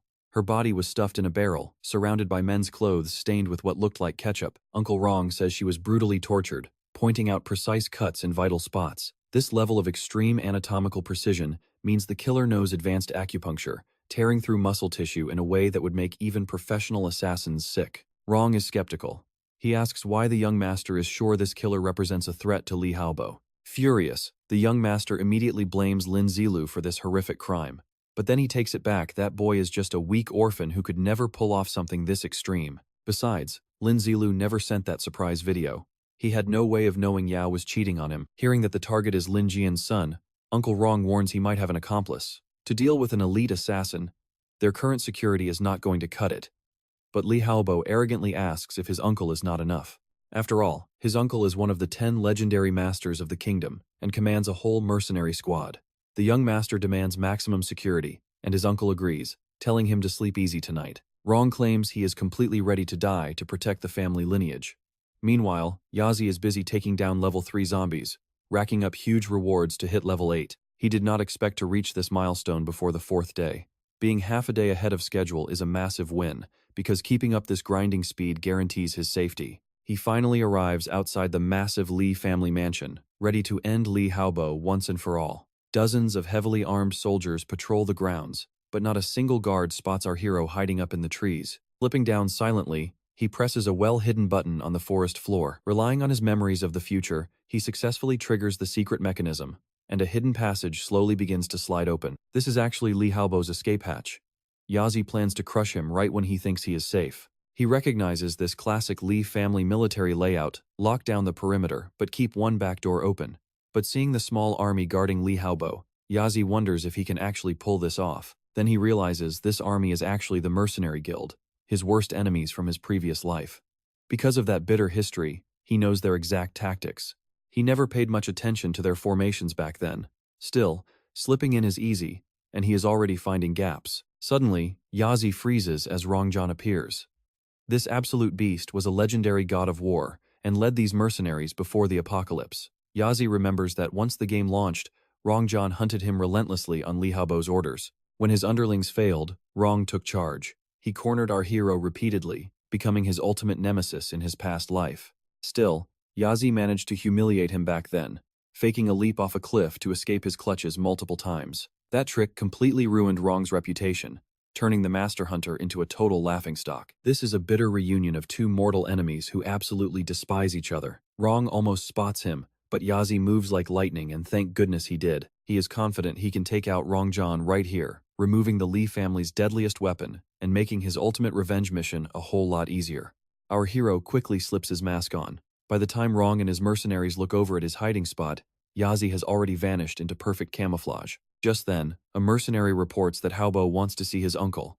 Sensing a golden opportunity, Yazi quickly slips away. Rong stares at the pillar, feeling a strange presence but wondering if he is just being paranoid. Regardless, he orders his men to tighten security, determined to let nobody slip out alive. As the hours slowly tick away, midnight strikes at the Li family mansion, and the tired young master asks if he can finally sleep. He whines that, since zombies are highly active now, nobody would be crazy enough to attack him, but Rong insists they stay awake. His sharp gut feeling tells him something is very wrong. Spoiled young heir gets highly annoyed, bored out of his mind, and hating the idea of staying up for a coward who won't show his face. Seeing this, his butler suggests a little entertainment. Loving the idea, the young master decides to find some twisted amusement to kill time while waiting for Lin Zilu. He asks his uncle if they captured a zombie, and Rong confirms they kept one for biological weapons research. The young master laughs, saying since there are so many monsters outside, he wants to play with this one first. His uncle worries about his safety but figures it is a good way to keep him calm. Li Haobo promises he will be fine, claiming he is not scared even if the monster goes berserk, especially with so many elite guards surrounding him. Finally convinced, Rong orders his mercenaries to bring out the massive zombie they captured earlier today.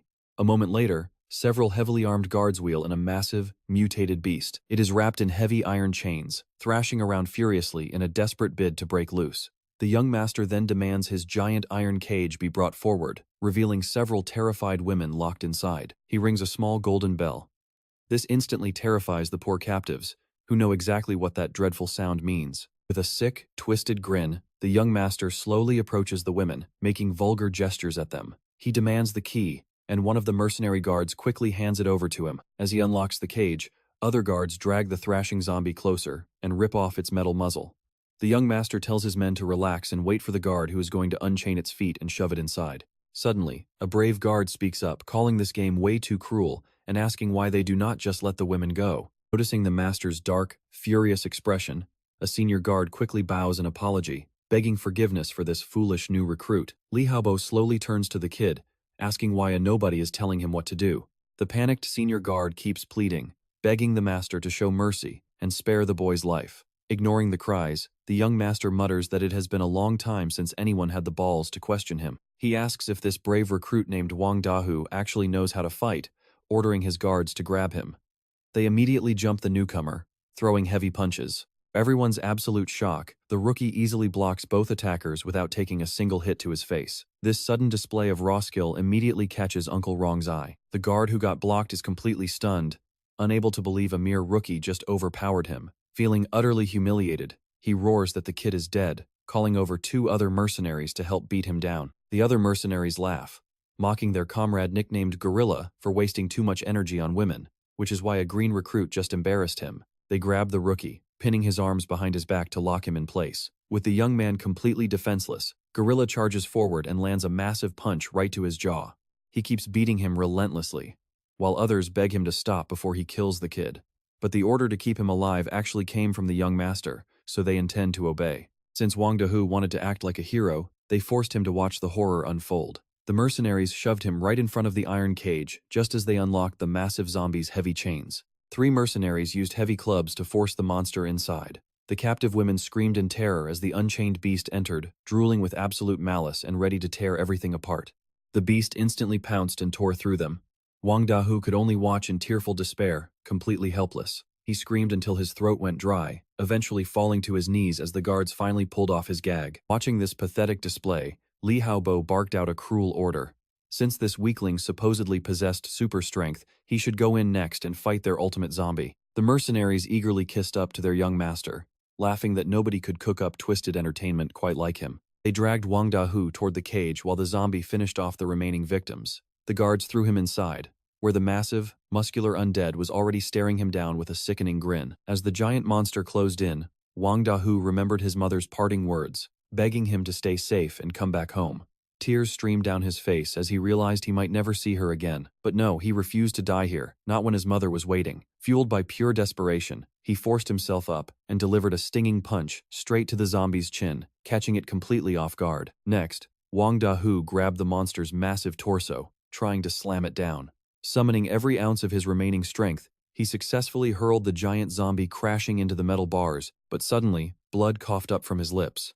He gasped in confusion, only to look down and find the monster's razor-sharp claws buried deep inside his stomach, leaving him mortally wounded. From the sidelines, the young master cheered at the bloody spectacle.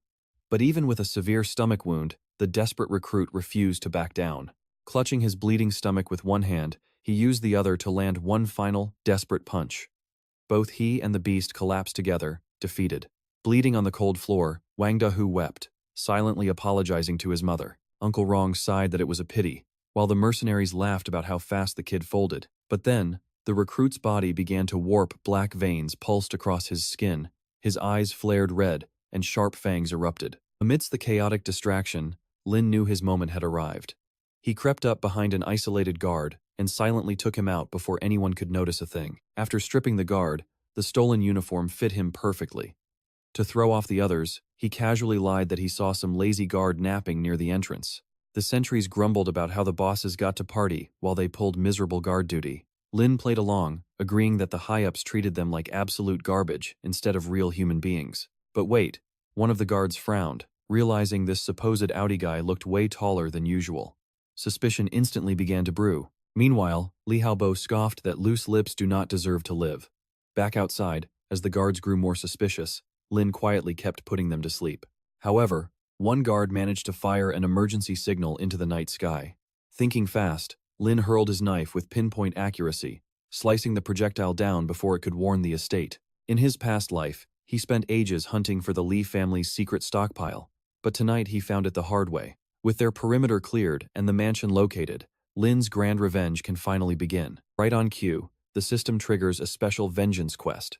His objective: become the Grim Reaper and slaughter all 269 members of the clan. Beyond satisfying his personal hatred, the massive quest rewards make this a deal he absolutely cannot refuse. It is time to start the hunt. He inspects the details of his new tool, the Vengeance Barrier. This cheat item highlights anyone attempting to escape the zone while keeping the victims inside completely blind to the outside world. This legendary tool was famously used in the war between the Dragon Continent and Japan, driving an entire nation to despair as escapees were hunted down. Lin grins, thinking this is the perfect playground to test his new toy.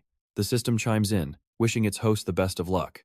But wait, the kill counter suddenly jumps to 9 before Lin even takes a single step. Baffled, he rushes inside the mansion, only to find the Lee family facing a brutal maniac named Crocodile, who just slaughtered all the hostaged women. Crocodile taunts the family guards, daring them to come play, repeating his mockery until Uncle Rong finally steps forward to shut him up. Uncle Rong has never felt such overwhelming bloodlust, his own pride instantly crumbles. Meanwhile, the young master trembles in absolute panic, realizing these monsters came to slaughter them all. The butler desperately reassures the terrified young master, promising that Uncle Rong and the mercenaries will keep him safe. They already know the intruder is inside, having wiped out their entire outer defense. Uncle Rong realizes that anyone who could solo their guard force is practically a god. But right then, Lin steps out from the shadows, declaring he is just a regular guy playing their Grim Reaper. The mercenaries and Uncle Rong scramble to locate Lin, but a sudden flashbang lands right at their feet.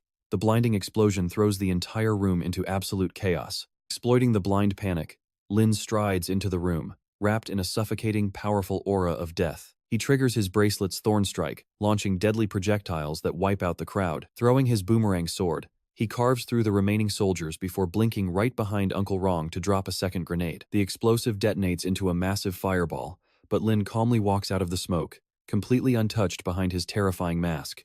Uncle Rong barely saw the attacker, yet half his squad is already dead.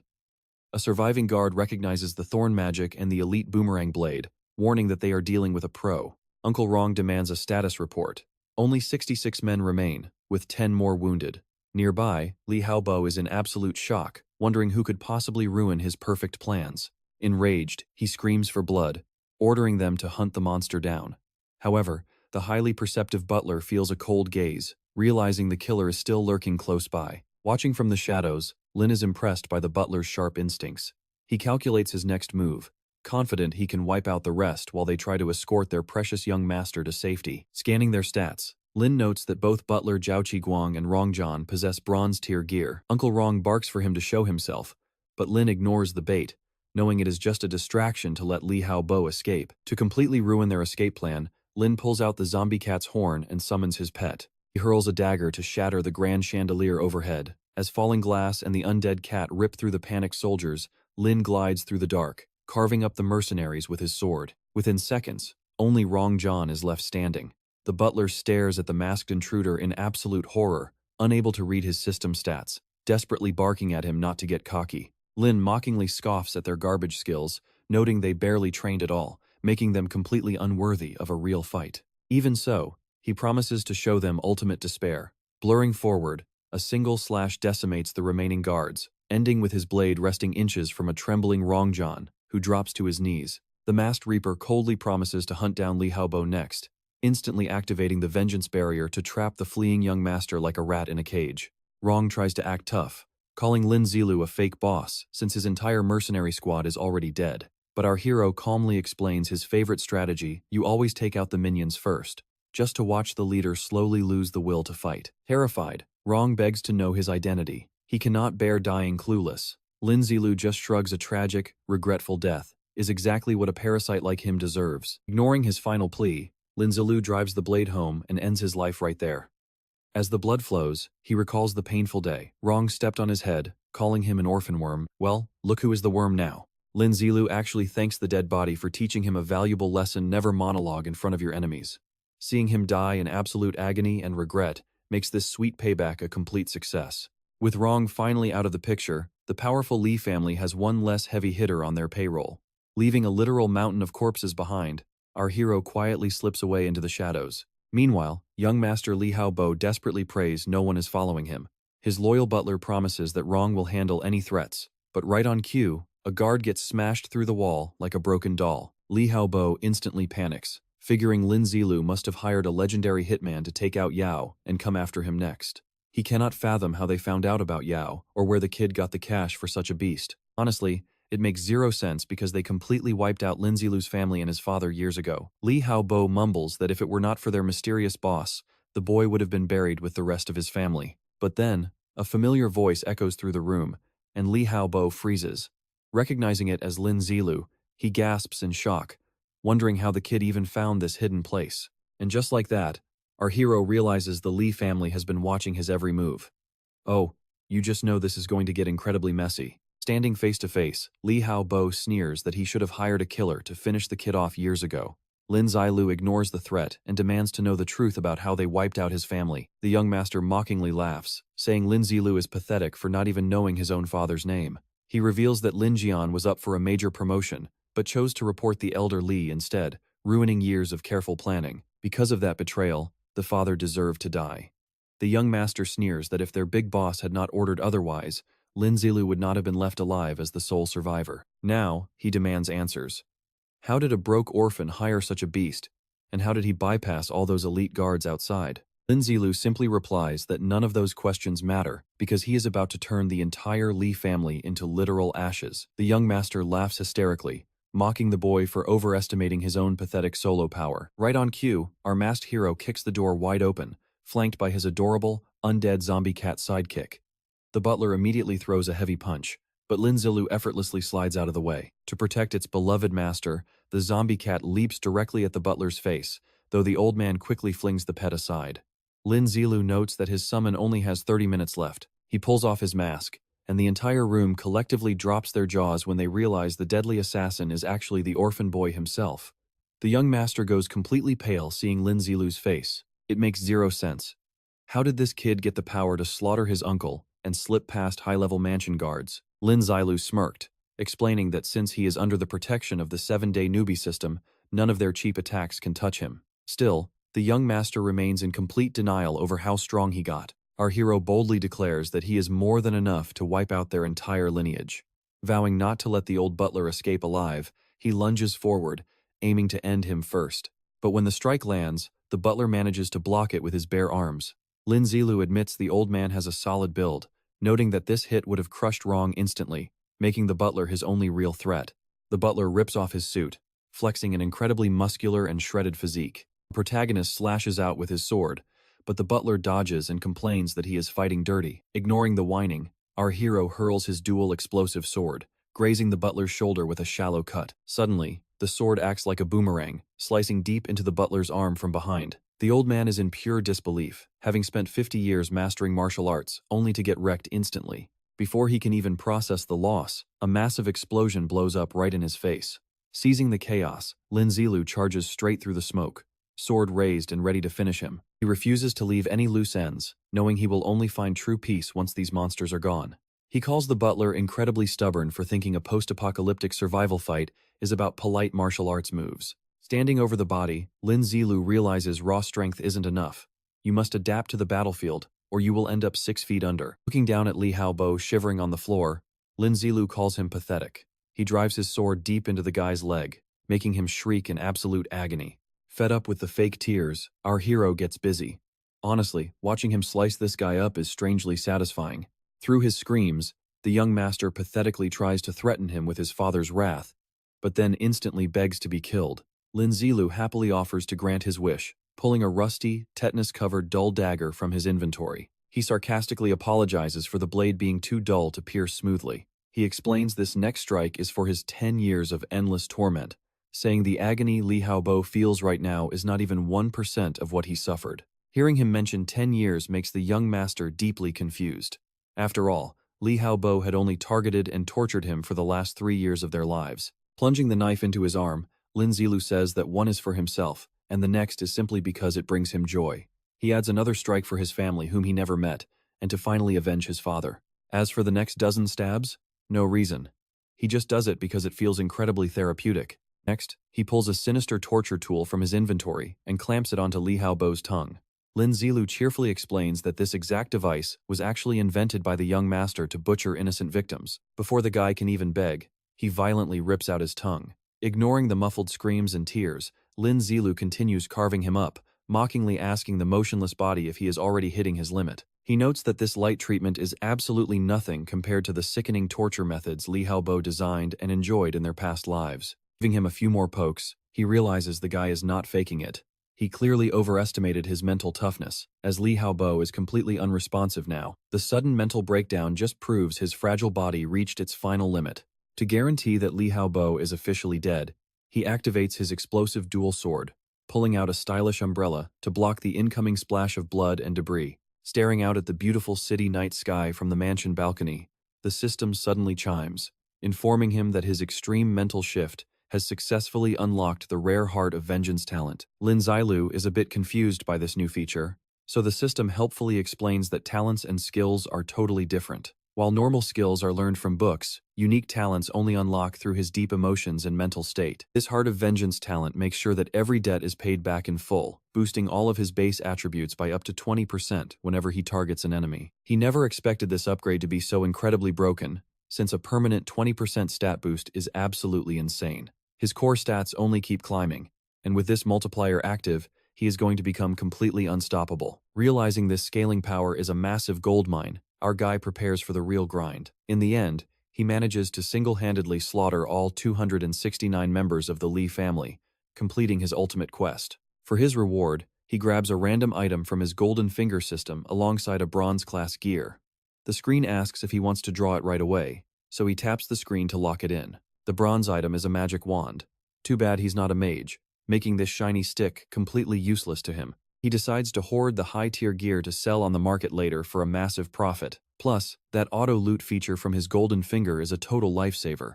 He realizes the game's elimination system is trash. Once a player dies, their inventory vanishes forever, preventing anyone from looting them. Players can only grab what is visibly equipped on the corpse. He knows he has to loot these bodies immediately before other players catch on to this mechanic and start wiping everyone out. It is a weird way to stop players from killing each other. Next, he opens his inventory and finds a purification necklace. This bronze-tier accessory purifies skills, boosts his spirit, and even wipes away annoying negative statuses like blindness. Still, its stats do not beat his meditation necklace, which is a literal lifesaver in a tight spot. Realizing these two new items are completely useless, Yazi tosses them in storage and rolls his golden finger reward. The system spins for a moment before finalizing the draw. Yazi pulls an insane skill. He can enslave any zombie as long as its strength is lower than his. The enslaved undead will obey his every command and keep him safe. He is totally shocked, having never seen zombie tamers in his past life, and even pinches himself to make sure he is not dreaming. Schemes instantly start brewing in his head around this flawlessly loyal meat shield. This means he won't have to do all the messy, exhausting dirty work by himself anymore. Ever since Yaojigan betrayed him, Yazi has had major trust issues, planning to run solo forever. An obedient zombie that does all the work without complaining is honestly the perfect therapy for his emotional damage. Naturally, he asks the system what kind of overpowered perks he gets by leveling this up. The system explains that each level up lets him control one extra zombie. Hearing this, Yazi goes into full-blown mad scientist mode, instantly daydreaming about commanding a massive, brain-eating undead horde of his very own. To build his army, he needs to grind and level this skill up. He wonders if they can even evolve into zombie emperors under his direct command. He is not sure if they can reach those terrifying heights from his past life, but he puts those thoughts aside. After all, the Li family basement is currently packed with juicy treasures waiting to be looted. Heading down to the mansion basement, he swings the door open, and his eyes instantly light up at the pile of gold and jewels. Too bad that in a full-blown zombie apocalypse, cold hard cash is totally worthless. He remembers that the calligraphy on some of these paintings will be useful down the road, though he cannot recall which ones. So he just grabs them all, along with some fancy, gem-encrusted daggers. Stepping out of the basement, Yazi looks around. Since he has never lived in such ridiculous luxury across 2 entire lifetimes, he decides to treat himself and spend the night in the mansion. But then, a massive figure blocks his path. At first, Yazi thinks it is a surviving member of the Li family, but he quickly realizes it is a level 4 zombie boasting a strength stat of 25 and a natural super strength talent. This beast is incredibly strong. Once night falls, its buffed-up attributes will turn it into a terrifying bronze-level boss. Talk about perfect timing, right? He literally just unlocked zombie taming. Facing the beast, Yazi bangs on the cage bars, daring the monster to try and bite him. Looking closely, the monster's spirit stat is only 3, meaning this guy was probably a total blockhead when he was human. Yazi asks the system if he can actually tame a beast with such high physical stats. The system confirms he can, since the zombie is basically brain-dead and its overall stats do not beat Yazi's. Realizing how overpowered this specimen is, Yazi actually feels a little jealous of its raw talent. He stretches his hand out toward the bars and triggers the skill. Honestly, the zombie being a bit of an idiot is actually a blessing since it will make him super obedient, so Yazi eagerly confirms the taming process. Crimson energy wraps around the beast, but it resists. Right away, Yazi can tell the monster is putting up a serious fight against his mental takeover. Seeing it struggle, he briefly wonders if he bit off more than he can chew.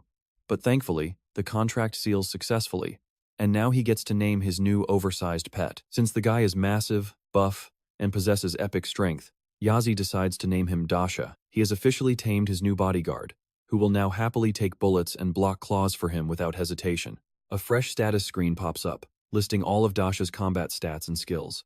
The system drops a quick note, warning him that Dasha cannot hoard items or gain reputation from killing other zombies. His evolution is unique.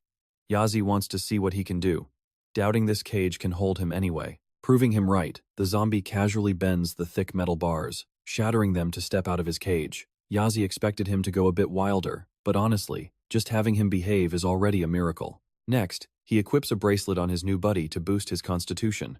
The system notes that Dasha won't get nighttime stat buffs, but Yazi is fine with that since his base stats are already completely broken. With everything set, Yazi heads off to bed, leaving Dasha standing guard right at the door to keep him safe. At sunrise, our hero walks out to find the loyal zombie still standing guard. He praises Dasha and asks if he eats other zombies. When Dasha shakes his head, Yazi decides his new pet is actually a pretty wholesome guy. He uses his cards to whip up a nice breakfast. While he eats, the zombie actually starts drooling with hunger. Surprised to see an undead that doesn't crave human flesh, Yazi offers him some normal food instead. As he piles more food onto the table, Dasha gets super excited and happily sits down to join his master for breakfast. Yazi is glad he has a partner to finish the leftovers, since he hates wasting good food. His original plan was to take down Li Haobo around level 5 or 6, but now that he has gotten his revenge at level 8, he doesn't even need dungeons to grind anymore. Armed with overpowered weapons and Dasha by his side, he can probably head straight to the ghost location. His next stop is the museum in Magic City, where he can finally change his class. He remembers there is a key to a special scroll that grants a class change, but getting it requires stepping into the class change space to face some brutal trials. Failing to finish in time means instant deletion from existence. In his past life, he only survived this thanks to Li Haobo. Back then, Li and his squad went treasure hunting in Magic City, which was exactly when Yazi found out Yaojigan was betraying him. Just as he set out for revenge, Li bribed 3 of his friends, who then tricked him into entering that deadly class change space. That was where he got his iconic scar while fighting a monster, since they all wanted him to fail and get erased. Against all odds, he survived the test, though he carried that scar for 10 long years. In his previous run, this went down on the 8th day of the apocalypse. Since it is only day 4 right now, Magic City should be completely empty of other players. Watching his giant zombie friend chow down, our hero realizes they will turn too many heads walking around like this. He gets a brilliant idea and decides to dress his pet zombie in a fancy suit. He dresses his pet zombie in a hat, glasses, and even hand delivers him a sword. Talk about a glow-up. Next stop is the zombie-infested Madhu Museum, but fresh tracks at the entrance instantly put our boy on high alert. He slips through the undead crowd, quietly slicing throats until the system rings with a sweet victory notification. His prize is a single-use bronze fireball scroll. Pretty neat, since he can either cast it normally or just use it as a makeshift grenade. But wait, why is Dasha just standing there? Lindsay Luo sprouts his wings and ducks behind a giant pillar to spy on him, soon realizing his pet zombie won't actually throw a punch unless someone strikes first. Honestly, that is actually kind of great. The big guy can open treasure chests without triggering unwanted fights. There is just one massive catch. Chests opened by Dasha yield absolutely 0 experience points or items. What a waste. He keeps watching from the shadows. In his past life, this whole museum was cleared out, but right now, taking on this entire horde alone is a death wish. Glancing up at the balconies, he spots a group of survivors. They want to corner the horde but lack the numbers. Lindsay Luo eyes them, plotting how to use them to grab that sweet class change scroll. Those must be the guys who left the tracks earlier. Slipping into their little club might just be his ticket to an easy, stress-free run inside. Meanwhile, inside a nearby mall, another group of survivors is screaming at each other. Their female leader wants to gather 200 people and commands everyone to prep their gear, but her men are furious. Why wait around for a bigger crowd when they could just move out right now? They get right in her face, whining about being hungry and accusing her of hoarding resources. The leader responds with a brutal slap across his face, telling him to shut his mouth. He snarls back, telling her she only acts tough because of her fancy bronze staff. He offers to let the slap slide if she lets him join the raid, but she shuts him down. He is completely useless. The guy smirks, claiming he is only playing nice for now because he is a gentleman. He warns that once he gets his chance, she is finished. She just laughs. leaving him to mutter threats under his breath. Everyone wants them to fight. But the actual boss, Gao Dong, steps in and tells everyone to shut up and listen. Right on cue, Lindsay Luo and Dasha kick the door off its hinges. Masked up, our hero spots a familiar face. The president, Gao Dong, warmly welcomes them and offers an invite to the Reapers. Lindsay Luo is genuinely shocked to find out this goofy guy is actually running the show. He introduces himself and points to his silent bodyguard, calling him Big Idiot. Gao Dong happily shakes hands, welcoming them both. Lindsay Luo can barely believe his luck. This guy is a total pushover and will be incredibly easy to play. Seriously, joining a group has never been this easy, though he pretends he has done this whole guild thing before. Gao Dong promises to get them settled, and even offers some skill books to make them stronger. After all, they are brothers bound to crush zombies together now. When Lindsay Luo asks if they are really free, Gao Dong insists that true friends share valuable loot. Receiving the book, Lindsay Luo is stunned. Players in his past life were never this nice. He cracks it open and learns the Berserk skill. It boosts his strength by 50%. But there is a catch: he will go completely feral and attack anything in sight. Plus, he will pass out for 2 minutes right after. Basically turning into a mindless zombie? Sounds like a recipe for disaster. Gao Dong admits it is risky, but argues it is a lifesaver in a pinch. He then drops a hint that he gave him this book for a specific reason, showing he is not actually stupid. Lindsay Luo politely thanks the president and hands the book right back. As they excuse themselves to go train, he notes that Gao Dong's friendly smile is completely fake. But before they can exit, the president stops them and holds out a bucket of fried chicken as a peace offering. Our boy tries to decline, claiming they need to focus on hunting. But Gao Dong is persistent, forcing a food voucher into Lin's hand and telling him to grab some grub from the warehouse whenever he is hungry. They head out with a quick thanks, while Gao Dong shouts after them to come back if they ever need anything. Watching them leave, the leader chuckles, thinking Lin is a sweet kid for being happy with such a garbage skill. But along the road, the duo runs into some shady characters. Some thug steps up, claiming this is not a threat, just a friendly warning. He tells Lindsay Luo to stay away from Gao Dong or face some serious pain. Lindsay Luo just grabs the guy's hand, snaps his wrist, and tells his big buddy to handle the rest. The thug pulls a gun, completely laughing off a level 4 zombie. Too bad the zombie rips them apart with absolute ease. After a few seconds of carnage, Lindsay Luo asks if anyone else has something to say. Silence. The trembling survivor explains that their boss, Jia Tai, wanted to challenge Gao Dong for the throne, and that Gao Dong used this rivalry as a warning to keep anyone else from stepping out of line. Right then, Gao Dong himself shows up, asking his men to back off. A henchman quickly runs over and whispers the news. Gao Dong is stunned. Did Lindsay Luo and his brother really just wipe out Jia Tai? The henchman shrugs, saying he only knows the guy travels with a big idiot. Honestly, the leader is thrilled.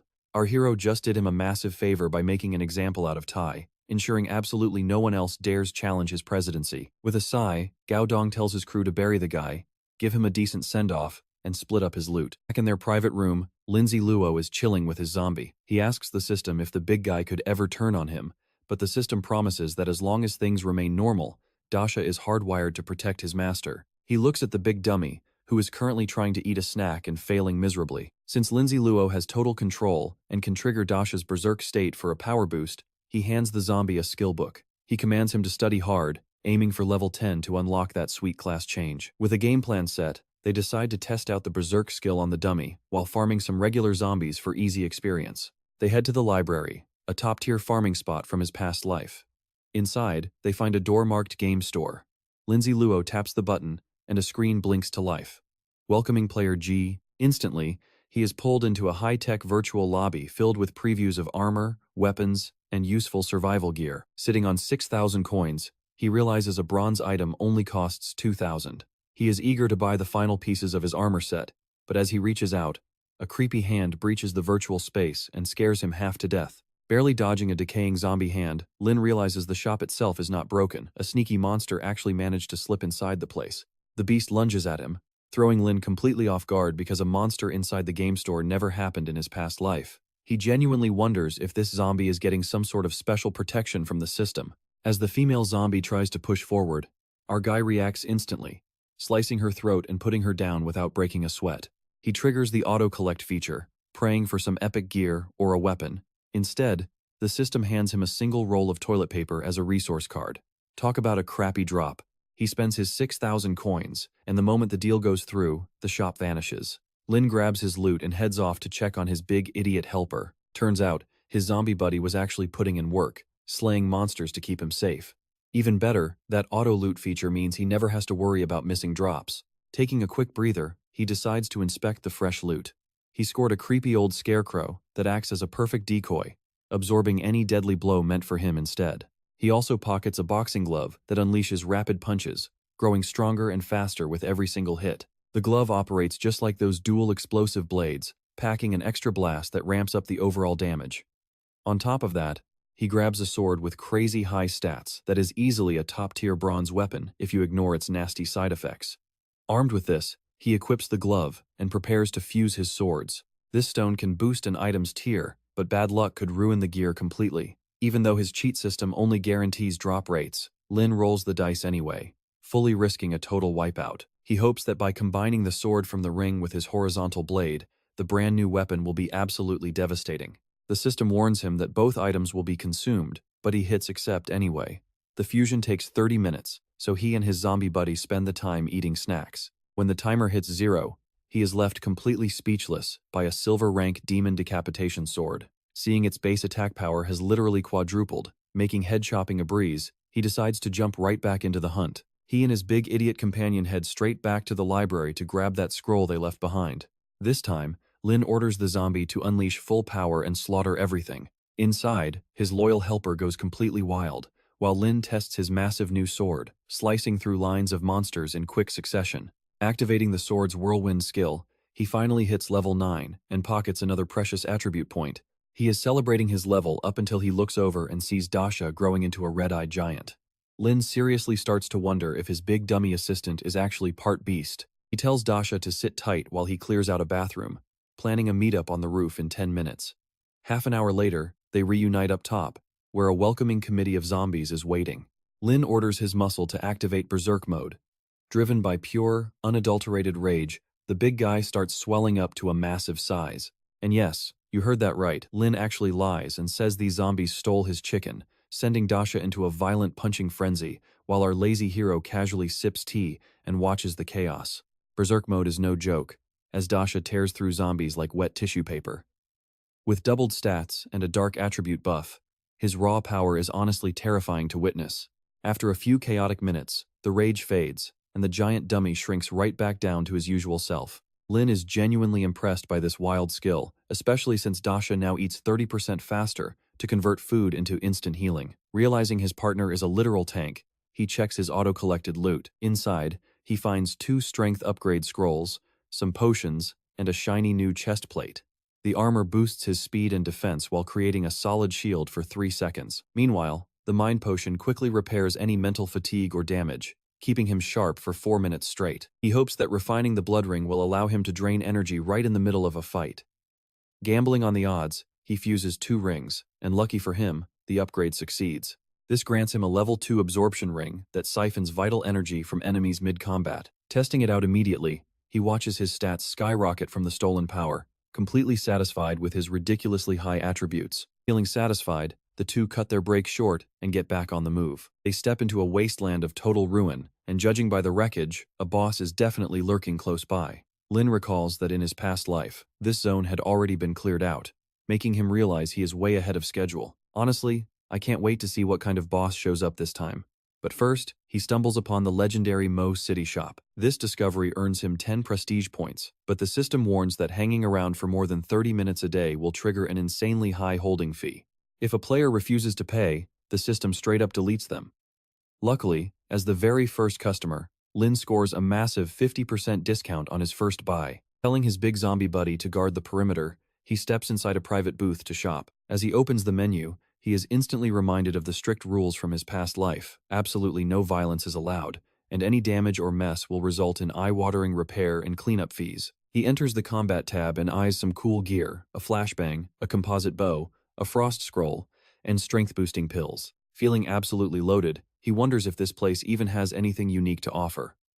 Sensing his utter disappointment, the system reacts by unlocking a hidden tier of secret premium products just for him. These rare items are strictly reserved for players who have actively contributed to the development of the city.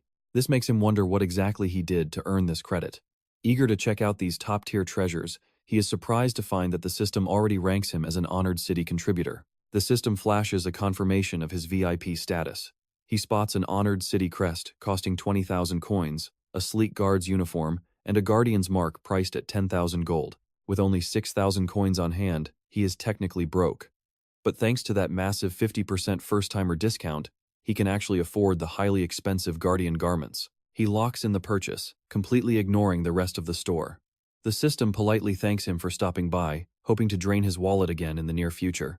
Lin walks out sporting a gorgeous, diamond-rank city guard uniform.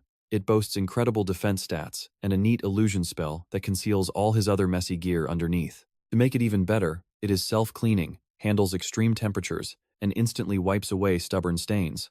Best of all, anyone with lower reputation who dares attack him gets their stats heavily debuffed. On top of that, he can now hand out quests to local players without paying a single cent of the reward. Clearly, city-exclusive gear is totally worth the hype. Eager to test this setup in battle, he strips off his old gear to check out the clean look. He activates the illusion spell on his new chestplate, watching the sleek armor flow around him. He keeps equipping and taking off the item to test its limits, until a system warning pops up saying he has been loitering for 30 minutes and needs to get out right now. Totally satisfied with this cheap illusion trick for stealth, Lin Zilu grabs his pet zombie Dasha by the arm and drags him out of the shop before they get penalized. Once they are safely outside, Lin Zilu tries out his new quest-making powers by ordering Dasha to literally destroy the world, but the system immediately flags it as a massive fraud. He tries to make a quest to delete a boss, and another to demolish the bookstore in one punch, but both get rejected too. The only quest the system initially accepts is one about tracking down women, which he almost takes before realizing how incredibly sketchy that is. Finally, he creates a quest to hunt down the boss of the Mo City bookstore, and the system actually approves it. Lin Zilu accepts the challenge and immediately asks if the target is close by. He and Dasha set off to hunt down this hidden target. Meanwhile, in another corner of the city, two terrified survivors are hiding in the shadows, praying nothing finds them. Out of nowhere, glowing red eyes lock onto them from the dark. The girl almost screams in absolute terror, but the boy quickly covers her mouth to keep them completely silent. Just then, a creepy wall crawler with a massive tongue slithers down and licks the poor girl. Terrified, the boy grabs Xiao Mei and sprints away as fast as his legs can carry him. But right as they reach the exit, the beast snatches Xiao Mei by the ankle, dragging her down and brutally tearing her apart in a matter of seconds. The poor boy can only watch in helpless, tearful rage. That is when Lin Zilu and Dasha finally show up, finding the giant-tongued freak already dining on the bodies. Lin Zilu figures that with the newbie protection over, a quick death might actually be a mercy for regular folks. He stares at the beast and remarks that if it had not made so much noise, he would have missed it entirely. Then it hits him. This is the exact target he needs to finally unlock his class promotion. He realizes zombie evolutions are just like human classes, with their own unique upgrade paths. But boss monsters evolve way faster, showing distinct and deadly traits even during these very early stages of the game. Take assassin zombies, they are fast as hell, and they actually eat brains to boost their own intelligence. This ugly thing is a bronze tier, level 10 reptile zombie with two nasty skills, one for stealth and one for murder. The moment Lin Zilu spots him, the special resentment quest instantly triggers. That is when his broken cheat system starts feeding him the juicy details. Turns out this monster was a library worker who loved stealing books, and now he wants bloody revenge on anyone who dares to read. Lin Zilu is actually surprised the apocalypse system helps dead people settle petty personal grudges. Our hero orders Dasha to block the zombie and keep any other monsters out. With glowing red eyes, Dasha steps up and swings a heavy iron pipe right at the reptile. But the metal pipe just bends upon impact, and Lin Zilu realizes the monster just used its stealth skill. It melts right into the wall like a shadow, completely untouchable. A second later, it creeps up behind Dasha for a surprise attack, but before the monster can even land a hit, Lin Zilu steps in and slices its hands right open.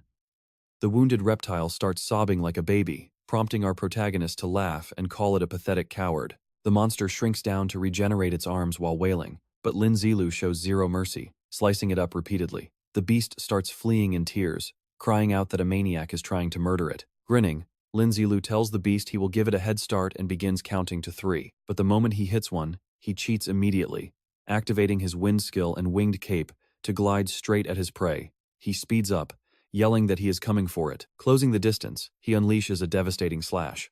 The clean strike blows the monster to pieces, rewarding him with 100 coins and 50 experience points. He completes the resentment quest, racking up major prestige, coins, and experience. This pushes him to level 10, but he is capped here until he finally completes his class change. He has to sit tight for the official class system to open while storing extra experience, which is exactly why he needs that promotion scroll right now. Hitting level 10 also unlocks a random super tier item reward, which he happily claims. Still, he wants to avoid being the very first to promote, since that triggers an annoying global announcement. He can actually dual class, with only one profession getting announced publicly, giving him a massive attribute boost either way. The system grants him the yin-yang passive, unlocking his dual class path. He is thrilled, jokingly asking if the game is basically telling him to go conquer the entire world. A bit later, Lin Zilu and Dasha stand on a roof with a bunch of random survivors, watching a massive horde of undead below. Eventually, he slips past a high-tech security door and finds the exact scroll he needs. To get to it, he starts throwing heavy punches at the reinforced protective glass. After a few hard hits, the glass starts webbed with cracks. Lin Zilu delivers one final, heavy strike, shattering the container and grabbing his prize. The promotion ritual begins, pulling him into a bizarre mental space. But let's rewind a bit to that very afternoon, right before the beginner protection period ran out. He and Dasha had entered a building to ask about the upcoming museum raid.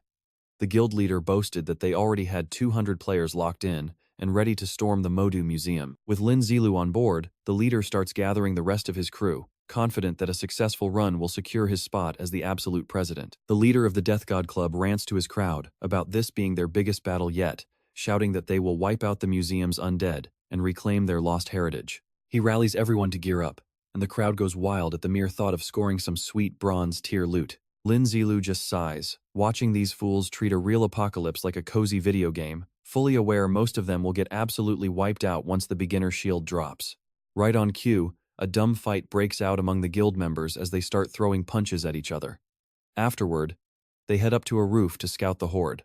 The president asks if the strategy is actually solid, and Lin Zilu tells him that if they move fast, nobody dies. He warns that this is their one golden opportunity, and they have to stick to the plan. Since Lin Zilu is the fastest runner, his job is to bait the first wave of zombies using virus-infected meat, while leaving Dasha behind to protect Gao Dong. He notices Dasha happily swinging a massive warhammer around like a toy, but he lets it slide since the weapon actually fits the big guy perfectly. Before he heads out, the players wish Lin Zilu luck, knowing the initial pull is always the most dangerous part. He then sprints right into the dead zone, waving the virus-soaked bait to gather a massive, hungry parade behind him. Lin Zilu quickly tosses the meat to a bystander, promising to handle the zombies. He tells them the reward is all theirs if they survive to meet Gao. The gullible duo thank Lin Zilu for being so kind. They have absolutely no clue he is just using them to snatch the scroll before anyone else. With that, he dashes forward, bowling over zombies until he reaches the vault. Slamming open the doors to the chamber, he finally lays eyes on the legendary class change artifact. Honestly, it looks incredibly underwhelming for an item that hundreds of people literally died to get their hands on. Spotting the weird drawing and the ring beside it, he simply starts smashing the protective glass with his bare fists. After fracturing the glass with repeated strikes, he delivers one final, bone-crushing punch, because who needs a key when you have plot armor? His hand hurts like hell, but the barrier shatters, rewarding him with 500 points. The artifact flares to life, summoning Lin Zilu and asking if he accepts the trial.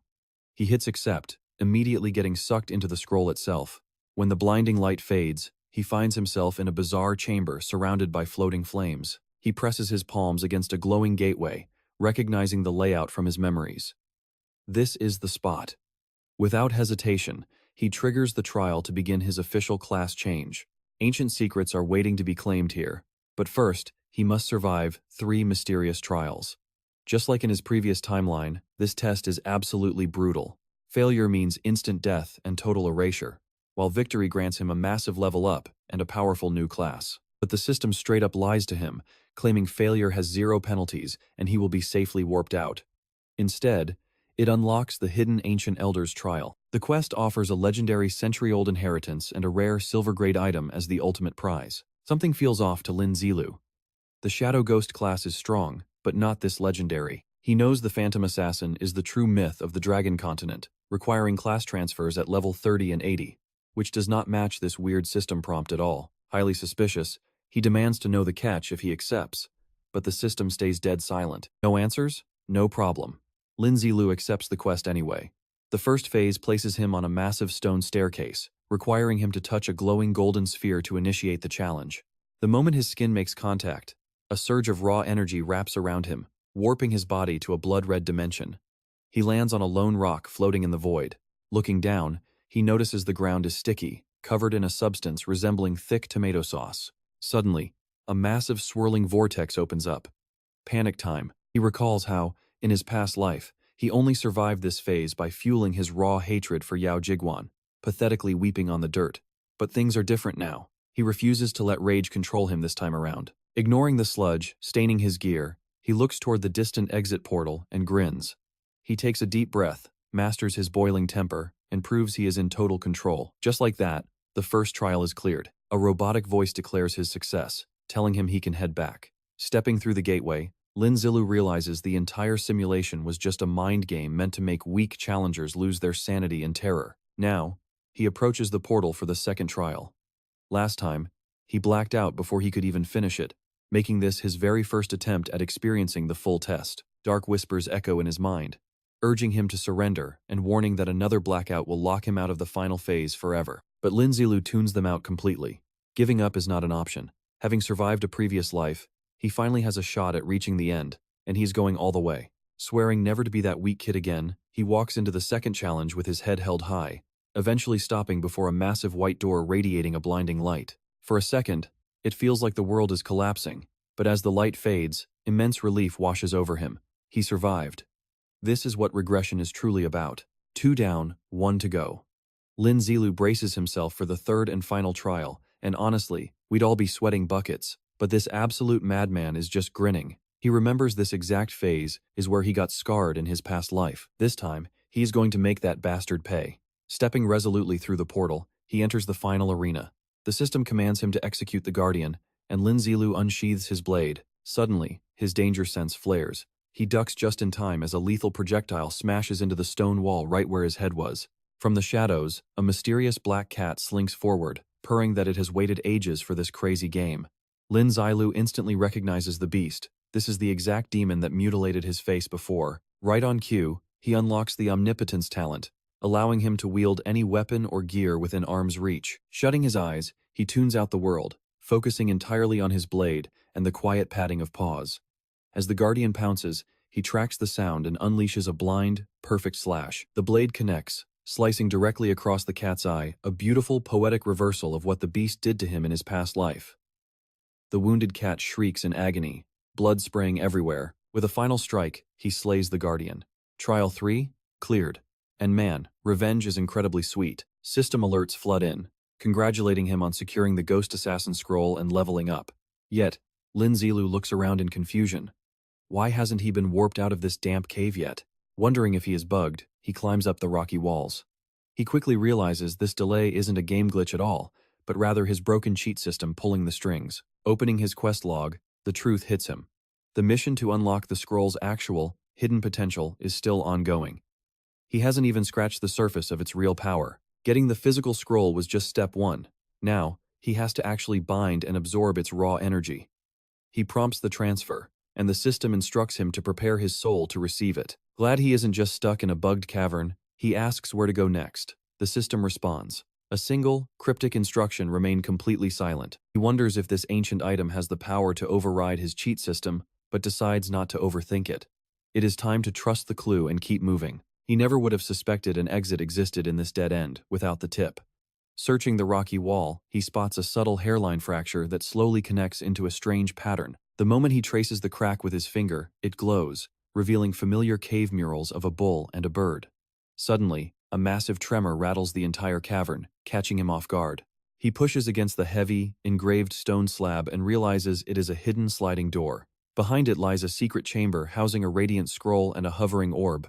As he lifts the relic, a brilliant aura floods the room, and the legendary name Qi Yu manifests in glowing ancient characters right before his eyes. It clicks. Qi Yu is the core of this inheritance, with the bull and bird serving as his ancient tribe's totems. Legend says the great emperor defeated Qi Yu, burying his severed head where it sprouted into a cursed, dark forest. Myth claims ghost cats preserve souls, and Qi Yu kept his alive by binding with one of these legendary beasts. Fearing his soul would fade into nothingness, the ancient warrior designed these trials to pass down his tribe's legacy, placing his loyal ghost cats as the ultimate guardians. Having proven his worth, Lin Zilu finally reaches out to claim the power. Grasping the ancient relic, a massive shockwave of primal energy floods his body, initiating the ultimate class inheritance. A wild surge of raw energy floods his body, and the system completely wipes out his old blue star energy. Just like that, this mysterious power starts fusing with the Apocalypse game force.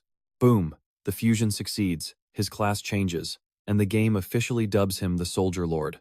But wait, the system warns him to hurry before things get glitchy. He originally wanted to be a sneaky assassin. Chi-Yu's trial was a total surprise. Opening his inventory, Lin Ziluo finds this weird Soldier Lord profession pretty interesting. Out of nowhere, a strange orb glues itself to the back of his hand and refuses to budge. Turns out, this is the Orb of the Nine Li, a special weapon channeling the power of Qi. You straight into him. This thing can morph into any weapon he thinks of. It even devours energy to boost his gear stats. This means Lin Ziluo has basically infinite room to grow. Suddenly, the orb hops onto his forehead without asking. But since it is Qi, Yu's legendary weapon, he decides not to complain about his new look. With the trial finished, he heads back to reality. Officially registered, fully loaded. He is now the Soldier Lord. His base stats show 18 strength, 19 agility, and 16 mind. Plus, every level up hands him 3 points in strength, 3 in physique, and 3 more free points to distribute. Thanks to that sweet trial experience and a bonus mission reward, Yazi hits level 13. With 49 strength and 46 physique, he can literally stroll through a massive zombie horde like it is nothing. Seriously, talk about being built different. He also lands the Pioneer achievement for being the first player to advance. A system-wide announcement then drops, telling the entire world that his class evolution can turn him into a literal god of war. His crazy new toolkit includes controlling that shape-shifting tribal orb, another active class skill, plus a mysterious third passive that has not even awakened yet. Lin Ziluo is completely stunned, realizing this is not a dream at all. The sheer power rushing through him makes him feel pretty much invincible. To test things out, he grabs a regular baseball bat and feeds it to the orb.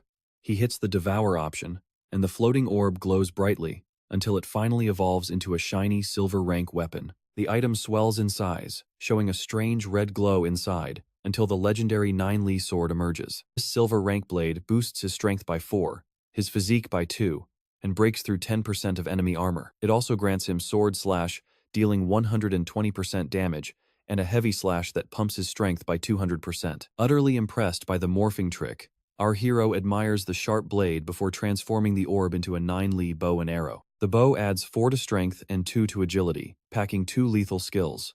The first is fire arrows, dealing 120% of his strength as damage while setting targets on fire. Having way too much fun, he morphs it into an assassin's dagger, a tank's heavy shield, and then a classic swordsman's blade. But when he tries to switch it back into a bow, the orb suddenly collapses to the ground. A warning pops up saying he has overused his mind, and further morphs will make him dizzy.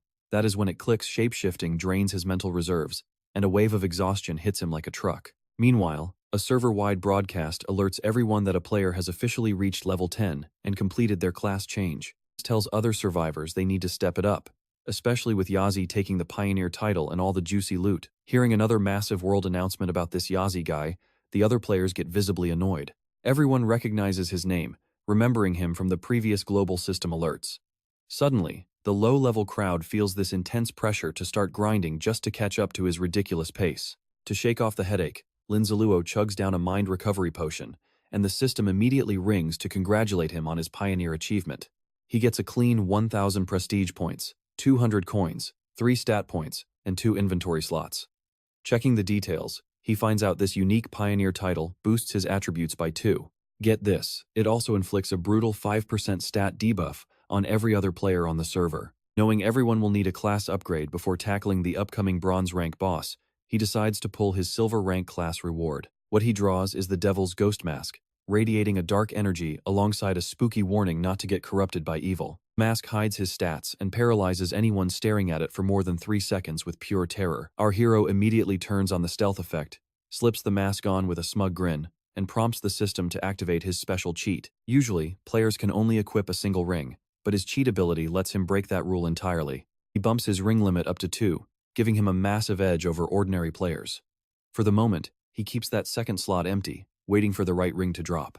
Next up, he hurriedly dumps 12 free attribute points into his stats before heading back to the survivors. Everyone is currently gathering to hear an announcement from the Reaper squad. While the big idiot stands guard, their leader announces they are starting the siege today, introducing the massive guy as a key MVP from the Modu Museum mission. As they speak, The big idiot's pet zombie is still head over heels for its favorite chicken. And the leader even jokes that chicken thighs are the big idiot's absolute life. Just then, our hero rolls up in his flashy new gear, stunning everyone. Gao Dong is relieved to see him, admitting they feared the worst when he took so long. As they discuss the fight, a few nearby girls are instantly smitten by Lin Ziluo's mysterious new look. Gao updates him, saying they have taken out over 1,000 zombies, recruited new members, and hoarded massive resources. He adds that the big idiot soloed over 100 walkers, making him a major asset. After that, the leader pulls Lin Ziluo aside for a quiet chat, thanking him for the mission and asking to speak in private. The leader explains that having more members means more hands for future sweeps, which Lin Ziluo immediately views as a golden chance to use the crowd for item farming to upgrade his orb to diamond rank. More people means faster leveling and more loot. He plans to flip resource cards for coins and high-tier gear, both of which are crucial to force his orb's next evolution. With his plan locked in, our hero approaches the president of the Reapers Club to discuss a massive trade. Gao Dong asks what he wants to trade, promising that after everything he and the big idiot did for the group, he will make it happen. When our hero requests equipment, Gao laughs and says that is incredibly easy. To prove his point, Gao slides something into his palm, a special surprise he put aside. It is a shiny silver ring. Right then, a heavy system alert declares that the true Apocalypse game has officially commenced. It claims the system runs on pure justice, and once started, it will not stop until the very end. The rookie protection period is over. Knights are now twice as deadly, buffing the zombies while players get weaker in the dark. But higher risk means better rewards, as stronger zombies drop much better cards. Extreme weather will also start destroying the environment, forcing players to find better gear just to survive. Plus, cities are now zoned with new ranking systems and active class change trials. Witnessing these dark updates, our hero knows this game is just as merciless as it was in his past life, and everyone must fight or die. Safety is officially a thing of the past as food spoils in locked homes, forcing everyone to risk their lives out there against the undead for survival cards. Listening to the distant cries for help, Lin reflects on how this brutal system forces every single person to choose between fighting or dying. Right at that exact moment, the big idiot, who is actually a zombie himself, starts to mutate, growing even more massive and incredibly powerful. Lin asks the system what is going on. It turns out the big idiot's attributes clashed with his zombie evolution. Because of the recent system update, he will not get a new form, but in return, all his stats get a massive 50% boost. Plus, he does not even have to follow the game rules anymore, letting him swap classes and unlock new talents freely. Seeing this crazy potential, Lin decides to help his giant buddy switch to a secret class since he can claim 100% of the inheritance. Looking over his companion's new talent and skill window, he is seriously impressed. Right after, Lin gets slammed with server announcements for dominating the rankings, level, and reputation in China. He gets the option to hide his identity, but decides to keep his name out there. Looking at the level leaderboard, Lin stands proudly in first place at level 14, while to his absolute shock, the big idiot sits in third at level 7 without even choosing a class. Scrolling through the other lists, he realizes he is also dominating the equipment and reputation rankings. Now he is left wondering whether to keep a low profile or just soak up all the attention. In his previous life, he had to hide his name because of the powerful Li family, but right now they are still weak and pose zero threat. His new plan is to use his mask to keep people in line, using lackeys to gather resources for his orb since he can easily support a small squad. For holding the top spot in 3 different categories and owning 3 unique titles, he officially earns the legendary title of Unrivaled in the world. The system notifies him that this special title only unlocks when you lead all 3 leaderboards at the exact same time, and it vanishes if you lose even one spot. But for now, his overall stats get a massive boost. He grabs a 10% discount across all shops, and his item drop rate climbs by another 1%. Lin feels so pumped up with power that he doubts even a level 90 God of War could scratch him right now. He equips the new title, which takes 1 hour to activate, and will grant him a crucial 1 second of total invulnerability when triggered. Curious, he asks the system what a mere 1% drop rate increase actually does, since his rate is already at 100%. The system explains this extra 1% forces an extra item to drop with every single kill. Ready to put this to the test, he and the big idiot head out to hunt. The second they step outside, a wild zombie lunges straight at Lin. Reacting instantly, he draws his sword and unleashes a flurry of rapid slashes to put the monster down. With the monster dead, he sighs at his bad luck for running into a stealth-type zombie right at the door. Moments later, Lin slips into the shadows to watch a massive horde of undead shuffling closer. Spotting that they are poison zombies, He bolts and screams at the big idiot to run too. He warns him that even though these freaks are weak, their corrosive spit is extremely nasty and not worth messing with. The duo parkours through the buildings at high speed, scaling a wall to break line of sight before quietly slipping out the back completely undetected. As they keep moving, they pass massive zombies feasting on poor souls before stumbling upon a camp of desperate survivors. These folks are completely hopeless, watching the monsters grow stronger while their own supplies dry up. Just as a young girl starts handing out what looks like their absolute last scraps of food, Lin spots his perfect business opportunity. He steps up and makes a pitch. If they want to live comfortably and actually survive, all they need to do is trade some gold and gear for a full day of fresh food. Right on cue, the starving survivors go wild and eagerly accept. Through this quick trade, Lin bags a cool 10,000 gold coins and hands over the promised meals. Seeing them celebrate, he quickly snaps at them to shut up, warning that the noise will bring zombies, and he is not afraid to let his big buddy sort them out. The cold threat works like a charm, instantly silencing the terrified crowd. With that settled, he heads back to Gao Dong's base, retiring to the private room he was assigned. Once inside, he easily intimidates the leader of the Reapers, who quickly hands over full control of his squad to Lin. Lin leans in and whispers his demands directly into the president's ear, and the man quickly nods in agreement. He hopes Gao Dong is smart enough to cooperate, knowing that even if the plan tanks, he loses absolutely nothing. Knowing that even nastier mutant zombies are coming tomorrow, he decides it is high time to stack up on coins and gear, while checking if Gao Dong is down to trade equipment for resource cards. As evening approaches, he and the big idiot head out into the ruined streets to grind. A pack of feral zombies charges them with terrifying speed, but in just a blink of an eye, the entire horde is wiped out by the power duo. Lin tells the big idiot to keep clearing out zombies so the neighborhood survivors can finally breathe easy. While his buddy is busy grinding, Lin scouts out a perfect spot to set up their brand new base. His master plan is to open a magic shop where survivors can spend their hard-earned cash, helping him get insanely rich while living the high life. He is not worried about security either, since the local undead are cleared, and he plans to slap a resource card toll right at the entrance. He figures some high-level player already cleared the area but completely missed the secret magic shop hiding inside. But the moment Lin steps inside to claim his prize, he runs straight into another group of survivors. One of the guys immediately barks that this place is already claimed by his crew. The vibe instantly shifts when a bald guy recognizes the big idiot and frantically warns his leader, pointing him out as the second-ranked player in all of China. Hearing this, Lin realizes his big buddy must have bypassed Jiang Yuan to claim the number 2 spot thanks to his passive zombie growth. The survivors try to welcome the giant, but the big idiot just growls and almost squashes them with his sledgehammer. Luckily, Lin holds him back, telling the terrified group that they are just here to shop and do not want any trouble. Meanwhile, one of the lackeys whispers to his boss that even if the giant looks tough, they have the numbers to take him down. The leader immediately shuts him down, explaining that the guy is second in the nation and has killed more zombies than their whole squad combined. Tuning them out, Lin looks over the items and realizes the Mo City insignia is absolutely worth every single coin, figuring that if they grind hard enough, they can buy it before anyone else. He drops 9,000 coins to buy the Mo Guardian's insignia, instantly transferring the card into his inventory and activating it without wasting another second. It is a top-tier diamond rank item that binds directly to his gear upon activation. The Mo City Guardian mark flares to life, and its massive list of buffs leaves Lin completely speechless with how broken it is. The catch is he gets a system warning stating he can never buy another insignia ever again. Lin originally planned to buy up every single mark once he got rich, and while he cannot build a massive robot army, he can still craft some crazy things scaled directly to his level. He decides to shelve those thoughts for now, since there is no telling when he will find another shop. With his shopping spree complete, they leave the magic shop behind and step back out into the late afternoon streets. Elsewhere, near another faction's base, a separate group of survivors is busy clearing out local zombies. During their sweep, they finally stumble upon the fabled class change location they had heard rumors about. Having no clue how to actually turn the portal on, they decide to scour the surrounding ruins for supplies and decent weapons first. That is when one of the girls in the group spots a glowing, mysterious crystal ball. The moment her hand reaches out, a red-haired girl screams at Xiaofei to back away from it.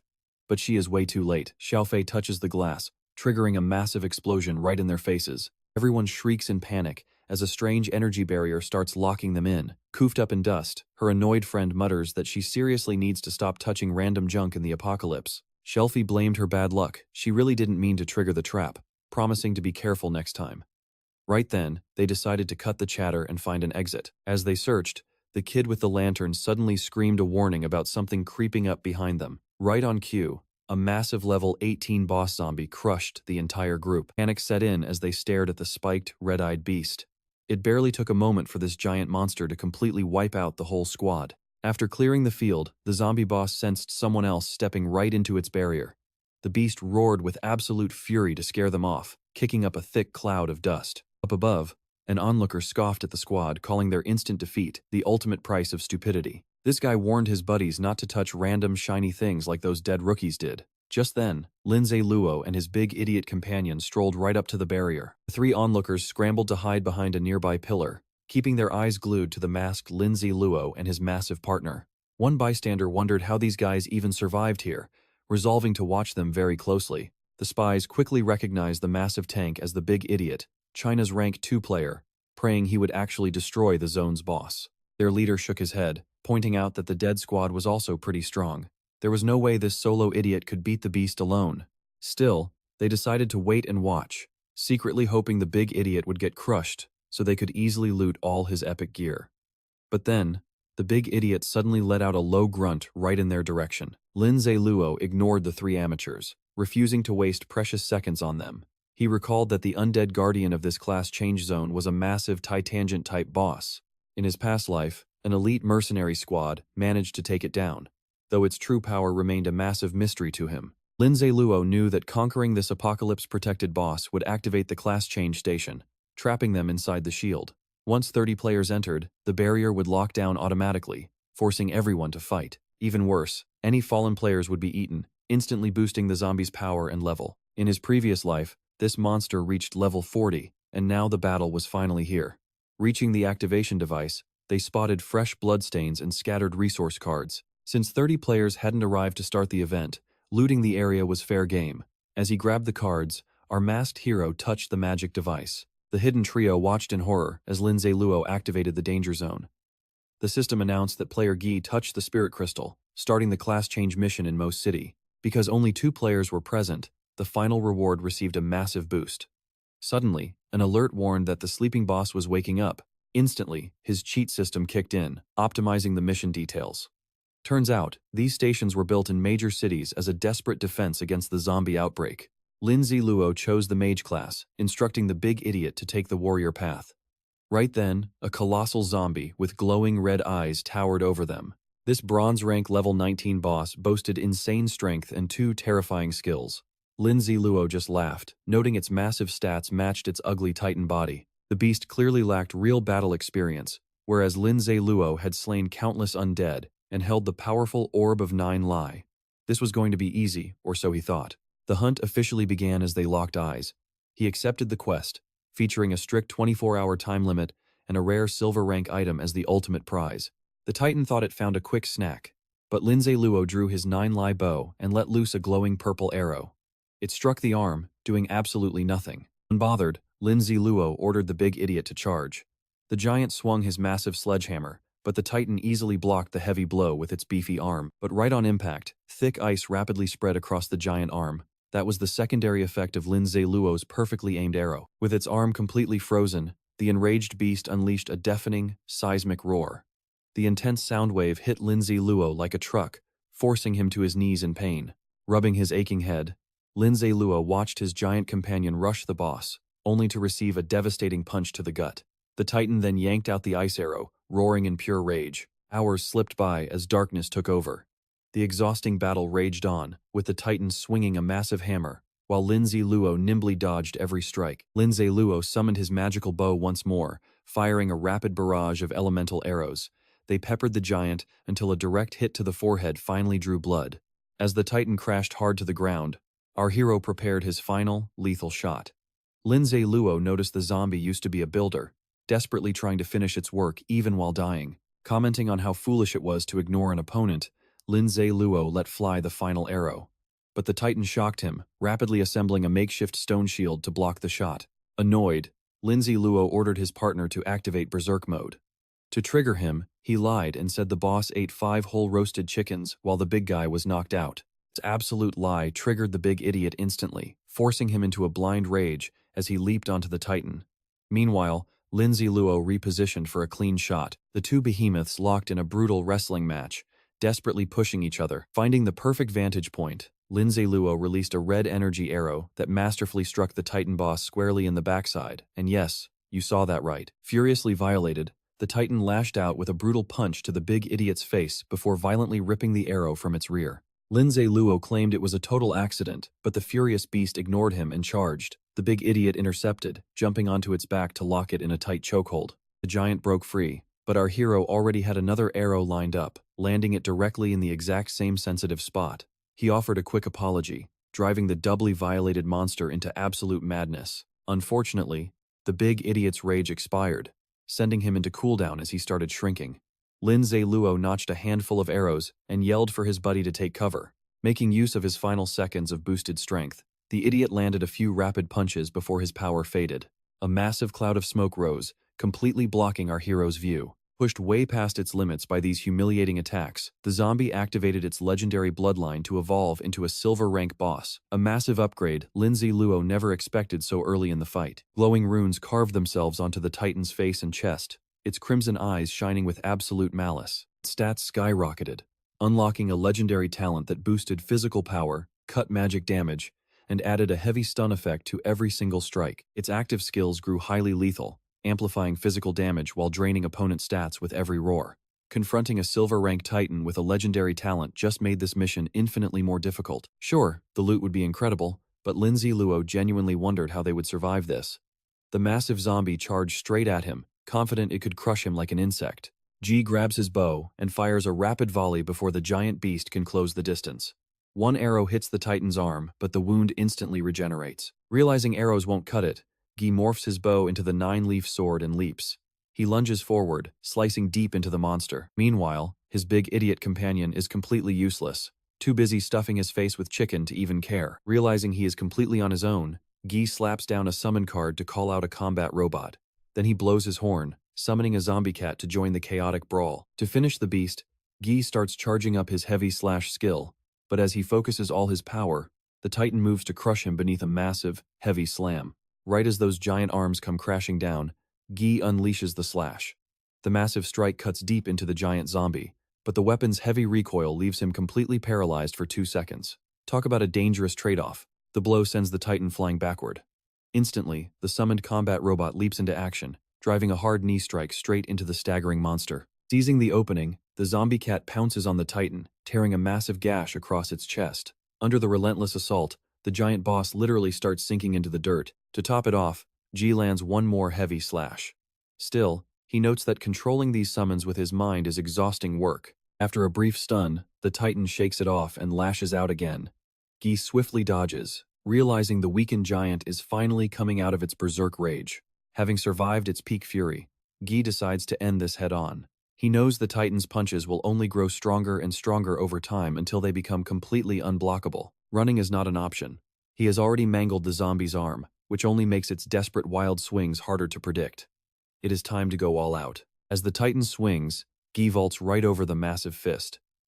He dodges another strike, spins, and carves deep into the monster's nape, before sliding away as thick red liquid sprays from the neck wound. Suddenly, the system chimes in more than one player is nearby, so the final rewards will be reduced.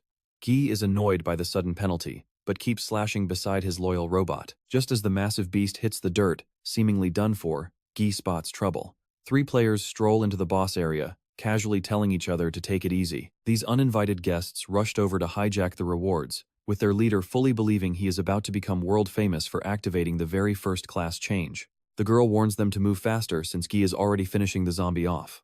Annoyed, her teammate snaps at her to shut up, threatening her because he cannot stand her voice. Terrified, she immediately shuts her mouth, but before the boys can gloat, the masked Guy silently appears right behind them. Talk about a jump scare. They quickly try to play it off, claiming to be his biggest fans who just brought friends to help out. But Guy saw them hiding the whole time, and dryly asks why they only decided to help now. Showing zero mercy, our guy swings his sword and deletes these leeches one by one, calling them out as total hypocrites. He absolutely detests parasites. Seeing the brutal instant kills, the girl starts screaming in pure terror. Guy then casts his demonic gaze on the remaining guys, forcing them to violently tear each other apart. Guy has zero respect for vultures who only show up to leech loot. Once the player count drops back to 1, the system happily announces the rewards have been boosted. He knows that if he lets people scale up his quest difficulty, he is as good as dead. That is when the last surviving guy whimpers that Guy is a national hero, so he has a moral duty to help. He demands to tag along for a small cut of the loot, claiming it would be a huge mistake to kill him off. Guy just ignores the whining, throws his spinning sword, and deletes the guy on the spot. With another leech gone, the system boosts the reward again. Guy openly admits he is no hero, and he never forgets a grudge. He looks out for number one and does not care about saving humanity, warning that anyone who gets in his way will get deleted without a second thought. Right on cue, the system confirms 2 more kills, boosting his payout further. Guy scoffed at their attempt to morally blackmail him. Where were these righteous heroes when the Lee family was hunting him down? He concludes that everyone is a giant hypocrite, which makes deleting them feel even better. With the interlopers gone, Guy finally finishes off the Titan zombie, pocketing a mountain of gold and becoming the first ever to solo a silver rank boss. The system showers him with congratulations, awarding him 2 random silver rank items for his solitary achievement. He is thrilled to see his rewards have actually doubled. He quickly cracks open the chest to find a scroll and a quill. The instructions state that once Guy signs the contract, the class change station will unlock. Without hesitating, Guy signs his name on the dotted line. The system congratulates him for unlocking the station, showering him with 500 reputation points, 3,000 gold, and 1,500 experience points. This huge boost pushes him to level 15, giving him 3 stat points to dump into strength, physique, or wherever he wants. He also snags a unique achievement for being the absolute first to activate a class station.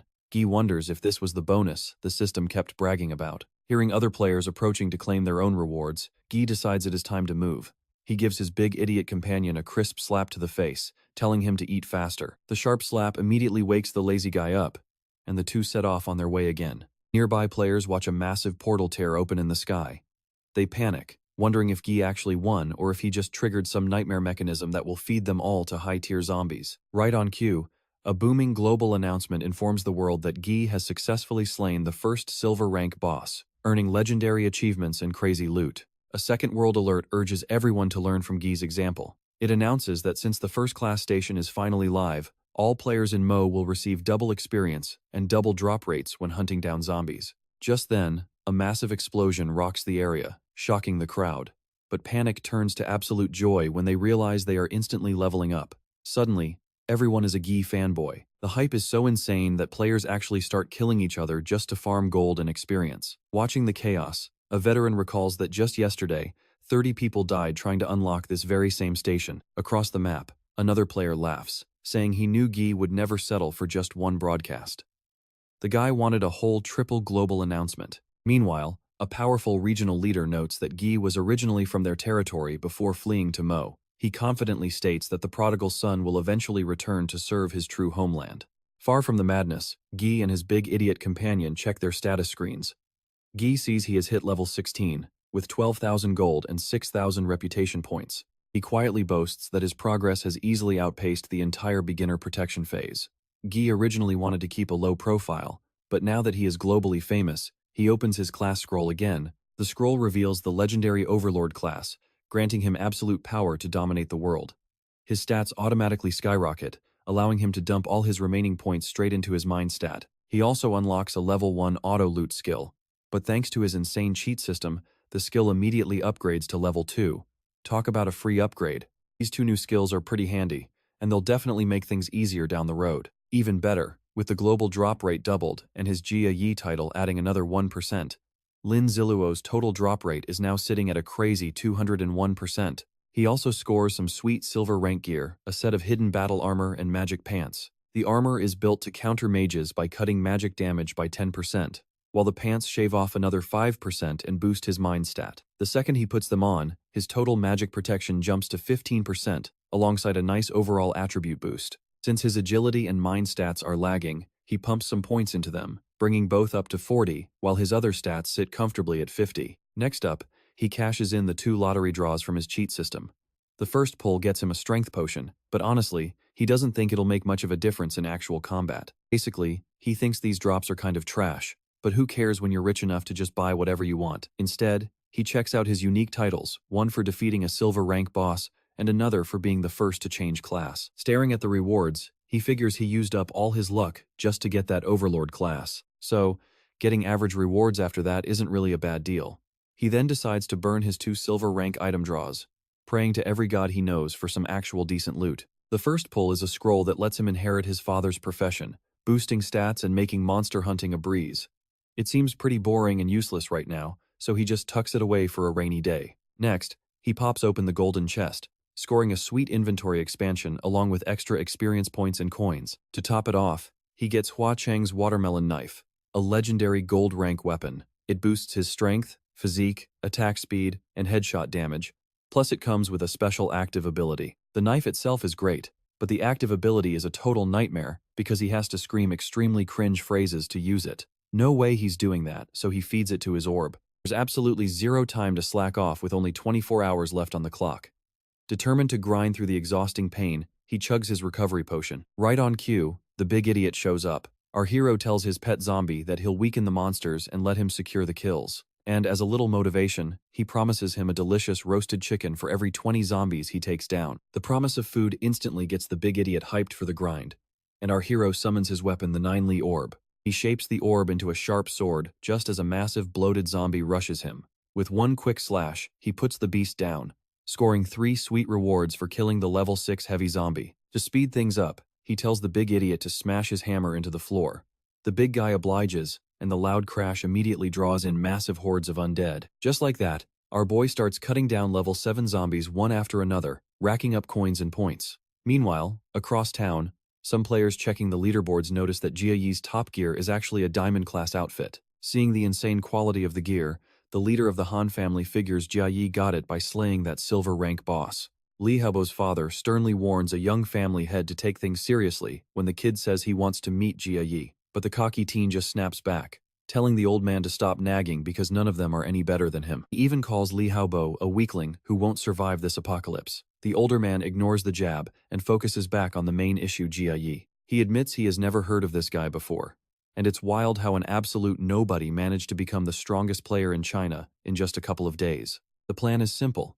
Find Jia Yi and recruit him to boost their company's dark agenda. The white-haired teen smiles, realizing this chaotic apocalypse is the perfect stepping stone for their rise. With society collapsing, they want to seize total control and rule over the ruins. The old man notes that Jia Yi will be incredibly useful to them, and if he refuses, they can always just steal his high-tier gear. While other players struggle against massive zombie hordes to farm the increasingly better loot, a strange girl wearing glasses and wielding a giant scythe is already plotting to hunt down another player. Safe inside a hotel room, our boy watches the madness down on the streets while playing with his morphing orb. He notices that Jiang Yuan's rank is way lower than it was in his previous life, meaning he'll have to work much harder now. Jia Yi remembers that in the original timeline, Jiang would already be level 9 by tomorrow, fully prepared to change classes. It seems his own regression has caused a butterfly effect, slowing down everyone else's growth.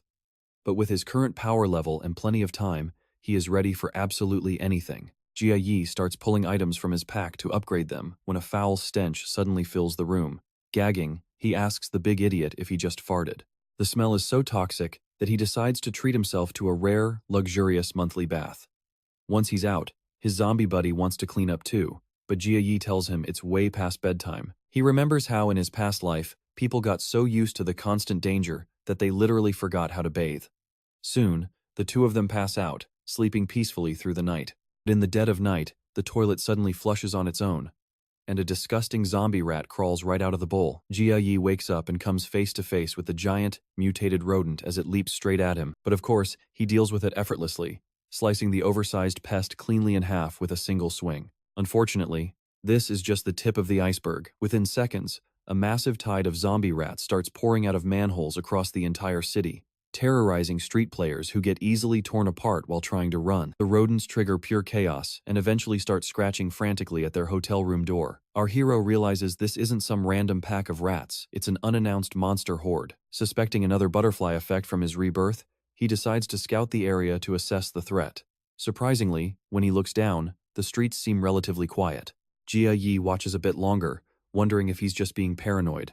But there is simply no way that terrifying, heavy rumbling was caused by only a handful of pests. Right on cue, a deafening roar echoes through the night, and he watches in horror as a massive wave of zombie rats floods out of the sewers, overtaking the streets. Since the swarm is moving in perfect, military-like formation, he figures a high-level boss must be pulling the strings. Knowing a direct fight would be a massive headache, he grabs the big idiot to make a quiet exit. They quietly unlock the back exit and slip out of the hotel. Mask on, our hero carefully monitors the giant swarm, which luckily hasn't spotted them yet. Jia drools over the insane loot he'd get from killing the boss, but decides to play it smart because of the sheer numbers. First, he needs to figure out exactly what these rats are after. He orders the big idiot to stay put and stay quiet. Then, equipping his Ring of the Night, he uses his stealthy cape to silently glide between buildings in search of a perfect vantage point. He spots a massive cluster of rats gathering right under a bridge near a residential home. He can't help but wonder who's dumb enough to hide in a fragile house 8 days into the end of the world. Jia considers using his floating skill to easily reach the roof, but decides to save the cooldown for an actual emergency. Still, he keeps a close eye on the swarm from a safe distance, waiting patiently to see what plays out. Suddenly, the noise completely cuts out, and he notices a massive energy barrier separating the area from the rest of the city, just like back at the class change station. Lin Ziluo never expected such a massive bonus and felt incredibly lucky. Smiling, he called the big idiot over since it was finally time to get to work. The two grabbed their weapons and prepared for battle. Rushing across the rooftops, they spotted swarms of red-eyed crows flying overhead. Realizing the danger, they quickly quieted down. There were just too many zombie beasts to handle all at once if things got loud. Getting closer to a massive mansion, Lin Ziluo spotted hordes of zombie rats and crows. It was hilarious seeing these natural enemies coexisting peacefully, lining up to enter the building in an orderly fashion. Curious about the secrets inside, Lin Ziluo used a rope to slide down and investigate with his zombie companion, Dasha. They touched down close to the mansion and rushed forward, only to be stopped dead in their tracks by a shocking sight. In front of them stood massive zombified beasts, including tigers, lions, giant bears, and other furious mutated creatures. Underestimating a mutant bear's brute strength was never an option, not in his past life, and certainly not now. He watched closely as the beasts stepped into a glowing yellow portal and completely vanished. Other infected beasts roaming the city of Mo also headed toward the glowing light. After keeping watch through the entire night, Lin Ziluo noticed that every single creature in the area had disappeared. With no other choice, he and Dasha decided to step through the yellow portal too. As they got closer, the system flagged it as an undiscovered dungeon and asked if he wanted to enter. The system explained the two dungeon types. The first scales levels for players to duel, while the second teleports players into a specific trial that scales entirely based on their current level. This was the very first undiscovered dungeon in history to show up. Having cleared countless dungeons in his past life, Lin Ziluo had the experience, and with his insane cheats, he felt completely safe. Hoping for the same protection shield from his previous trials, Lin Ziluo checked with the system. He quickly confirmed he could enter and exit the space without taking any real damage, so he decided to go for it. He pressed the enter button, knowing he could warp back to the city of Mo any time. But then, the system delivered a blow. He had to enter completely alone. Since his zombie buddy did not have cheat system protection, Dasha had to stay behind. Lin Ziluo gripped his sword tightly as the teleportation light swallowed him up. He materialized in a dark corridor as roaring flames suddenly lit up the walls. After he tapped the stone, a shadow lunged at him and his reflexes kicked in, slicing it in half instantly. The system immediately warned him that he had triggered a special trial, the Labyrinth of Despair. This brutal, endless maze was famous for driving players mad, with a 0% survival rate. The only way out was to slay monsters, dodge deadly traps, and somehow find the single correct path leading to the exit. Because Lin Ziluo was the first to ever find this dungeon, the system began adjusting the game files. He was surprised to find this new zone utilized a physical teleportation gate. He realized the yellow portal must have been funneling all those beasts here. Even though the dungeon lacked standard gear, Lin Ziluo could still bypass it with his 9-leaf sword and personal skills. The system could not patch his weapons because his soul was shielded by the 9-leaf pearl. Giving up, the game completed its adjustments, scaling the labyrinth conditions to match his real power level. The walls shifted, making Lin Ziluo think the difficulty actually went down. But because he broke in ahead of schedule, the system slapped on a 50% danger penalty, making him take that back. With the danger penalty active, a pop-up informed him that he could abandon the run at any time by pressing a floating escape button right in front of him. The instant he reached for the exit button and drew his blade, a hidden pressure plate clicked. A massive trap arrow shot out of the darkness, flying straight for his chest. Startled, Lin Ziluo blocked with his sword, the sheer impact forcing him back a few steps. He realized this hidden zone was no joke. A normal player would have been skewered on the spot by that first trap. Suddenly, a whole volley of arrows fired right at him. To escape the rain of death, he kicked open a nearby door and sprinted down the hall. Relieved to be safe, he tried to trigger the trap again to harvest some arrows for ammo. But the mechanism went dead as soon as he raised his sword. Shrugging it off, he relied on pure survival instincts and memory, getting pumped to conquer the maze. Trusting his gut, he turned right and accidentally stepped on a dusty skeleton. Searching the bones yielded absolutely nothing useful, just a cheap jump scare left behind to terrify weaker players. Walking further, he reached a door with the number 1 painted on it. The second he grabbed the handle, a massive, snarling zombie rat lunged right at his face. Lin Ziluo cleanly sliced the oversized rodent in half with a single strike. The easy kill rewarded him with experience points and a few handy food resource cards. Feeling hungry, he sat down to eat his prize but couldn't help complaining about the lack of napkins. He realized that without the massive stat boosts from his recent class trials, surviving this endless maze would be impossible. Refusing to back down, he chose the right-hand path again. He tapped along the stone walls to sniff out traps and clues, walking through the same boring gray corridors for what felt like hours. Out of nowhere, a high-pressure jet of water blasted right at him, a completely useless trap that did nothing but ruin his hair. Talk about a minor inconvenience. Shaking it off, he found door number 2. Reaching the 10th door, he encountered a massive zombie rat boss. He cut it down like butter, looting a brilliant gold and diamond ranked 9-leaf pearl. By now, he noticed a clear pattern: every crossroad split into 3 paths, where 2 were instant death. The safe third path always split again, offering either a trapped route or a clear one. He figured the number of bosses inside matched the digits painted on the entrance. Spotting a door marked 002, Lin Ziluo expected to fight 2 giant monsters, since door 1 had only featured 1. This was the exact moment he realized why they called this place the Labyrinth of Despair. There was absolutely no hope in sight, slowly crushing a normal player's sanity step by step. Knowing the enemies would only grow stronger, he cautiously pushed open door 002. Sure enough, 2 angry bronze-tier bosses were waiting inside to tear him apart. Lin Ziluo charged forward, and with a flurry of quick slashes, took them both down, hitting level 18. As a bonus, he looted an agility fruit, boosting his stats by 1 permanent point. Getting clever, he used a trap support card right in front of door 003. The 3 bosses inside walked straight into a pitfall, wrapping up his 3rd day in the maze. Day 4 kicked off with Lin Ziluo upgrading his 9-leaf sword. The buffed weapon now granted 10 bonus strength, absolute armor penetration, and a massive 130% damage modifier. His standard slash now dealt 140% damage, and his heavy strike dealt 240% strength damage, paralyzing targets for 2 seconds. Even his 9-leaf bow could fire 2 arrows at once with tearing spikes. With his dual swords also swinging significantly faster, weak zombies stood absolutely no chance against his relentless onslaught. Testing his upgrades, he shredded 3 bronze-tier zombie beasts in the blink of an eye. Meanwhile, back in the real world, other level 10 players were finally catching up, undergoing their own class changes. With the top player missing, everyone searched for news about the legendary G.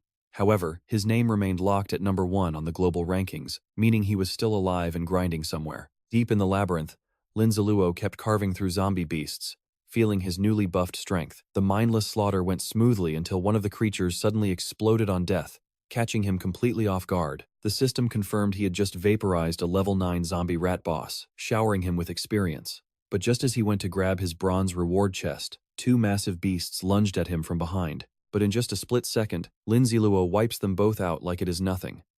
Next, he slaps down a zombie cow and some random rat, officially hitting level 20. This level up grants him 3 stat points, which he dumps straight into strength and physique. Even better, hitting level 20 unlocks a super cheat item lottery, and he is rolling it right now. The gacha gods bless him with a skill called Eyes of Discernment, letting him spy on living things and grab top secret info that was totally hidden before. Thanks to these new eyes, whenever Lin Ziluo looks at other players, he can see absolutely everything they own, laying bare all their deepest secrets. He can also spot every monster weakness. Having everyone exposed like this makes him completely overpowered, but also kind of lonely. Plus, the second half of the skill description is pretty blurry, leaving him wondering exactly how deep this weakness spotting actually goes. Time for a field test on the nearest zombie critters. He quickly fuses a few items with his 9-lie orb in his inventory, then starts pacing down the dark labyrinth halls. He stops in front of a heavily sealed door. The second he swings it open, a massive wave of beasts charges out. A flock of angry red-eyed crows swarms him, prompting his new skill. Scanning the crows, he spots a glaring weakness. One bird is weak to fire, and its right wing is already pretty dinged up. Talk about a handy cheat. He tests it by aiming his blade straight at their damaged wings, slicing through multiple birds in one clean sweep, and ending them instantly. Once the dust settles, he pulls out a notebook. He writes down his massive kill count on a sheet of paper. Having wiped out an absurd army of creatures behind that door, he presses deeper into the maze. He keeps walking until he hits a solid dead end.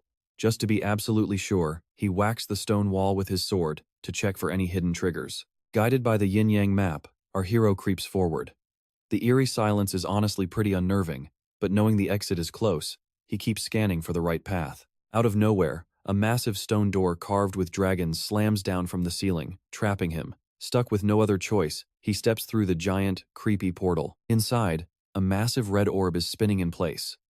A system notification pops up to congratulate him for clearing a major dungeon challenge, handing him 2 mystery rewards. Determined to loot everything, he looks around for any hidden goodies. His eyes land on a swirl of raw magical energy pulsating in the center of the room, and he watches it closely. The moment he touches the magic, it shatters into glowing, colorful shards, lifting him right off the ground. Suddenly, a strange cocoon begins to form right in the middle of the swirling power. The violent energy wraps around him, slicing his skin and leaving painful wounds. But then, all that raw power gets sucked into the cocoon, causing it to crack open. Lin Ziluo somehow survives the agonizing impact as the strange force floods his body. As it fuses with the planet's core energy, a massive class evolution begins. Say hello to his new class, the Green Emperor, which will lock in once he leaves the dungeon. A glowing emerald ring materializes, giving him absolute authority over the natural elements the second he grabs it. He can now bend fire and water to his will, with even crazier spells unlocked down the road. Knowing he is basically on track to become a god, he can't wait.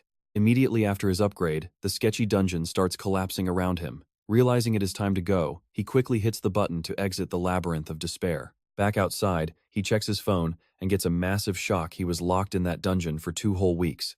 Panicking, he rushes off to feed his big idiot zombie, who has been starving this entire time. Turns out, the loyal zombie did not move a single inch while he was gone. Seeing the poor guy is absolutely starving, he grabs a whole chicken to feed him. While he was away, other players have been grinding hard to catch up to his level. Honestly, it is the perfect time for him and his big idiot zombie to flex on them. Meanwhile, a top player named Zhang Yuanjant hits level 18. He is just 2 levels behind Lin Ziluo now. Celebrating his climb, he thinks he finally surpassed the top spot until he sees Lin Ziluo is already level 20. The player base goes wild, celebrating the return of their god. Some wonder why his pet zombie disappeared from the leaderboards, but everyone is mostly just stunned to see him back on top at level 20. Now, out of the dungeon, Lin Ziluo rocks both the Green Emperor and Supreme Lord classes, inflating his stats past 80 and 90 points. This dual class boosts his raw physical power, while his elemental energy beads let him activate the 9 trigrams. Plus, his new yin-yang pendant lets him telekinetically manipulate fire and water like a total boss. He now has limitless utility, throwing elements around with perfect stat synergy. Fusing these 2 overpowered classes is basically going to yield him an endless supply of broken skills. Meanwhile, his poor zombie is so hangry, he is literally ripping his own clothes to shreds. Seeing his buddy is still only level 16, Lin Ziluo tells him to show off his new power. Obeying the command, Dasha slams his fist down, letting rocky armor encase his fingers. Turns out, Dasha has the Tyrant class, boosting his strength and elemental manipulation. Meanwhile, our boy draws some bronze loot and scores a duplicate zombie control skill. Since he already had it, the skill simply upgrades to level 2. With all these stacked buffs, he is practically a walking god. But as they march toward Mo City, a system alert pops up warning that the combat event is almost over, and other players are already claiming silver tier rewards. Lin Ziluo is totally shocked the event was just starting when he entered that dungeon, and now he is missing the whole thing. To trigger this event, 30% of the city had to cross level 10. It all goes down in a special zone, where the harder you fight, the crazier the loot you walk away with. Lin Ziluo and Dasha decide it is time to join the fun and farm some experience. He orders Dasha to smash the dirt, and the big guy slams his heavy hammer down, raising an armor of rock around his skin. Right on cue, a massive wave of furious zombies comes charging straight at them. Meeting them head-on, our hero swings his 9-leaf sword to throw a ranged strike, while Dasha charges ahead like a freight train. The zombie leaps high into the sky and brings his giant hammer down, completely obliterating the horde. Within minutes, the dynamic duo wipes out the entire zombie army. Sitting down on the curb to catch his breath, Lin Ziluo pulls out a fireball skill scroll. Luckily, he kept this scroll safe from his hungry 9-leaf orb, meaning he can actually learn it. He instantly masters the spell, letting hot flames dance across his skin. He can shape the fire into pretty much whatever he wants right in his palms. That is, until he completely loses focus and the flames turn on him in a sudden, wild explosion. Walking away completely unscathed, he keeps practicing. After a long session, He gets pretty bored of just rolling the flames around his fingers. That is when he tries channeling the spell through his Green Emperor class instead, using pure willpower to materialize a ticking firebomb that scales directly with his mind stat. Testing the new skill, he is pretty pleased with how much value he got out of a single scroll. He figures player shops in other cities must stock similar magic books, and he fully plans to buy them all. With that settled, he heads off to hunt down a fresh chicken for his starving pet zombie, while checking if neighboring cities have kicked off their own events yet. Over in Jing City, the wealthy Li family was absolutely throwing a tantrum. Being ranked third just was not cutting it when they desperately craved that sweet, sweet spotlight of first place.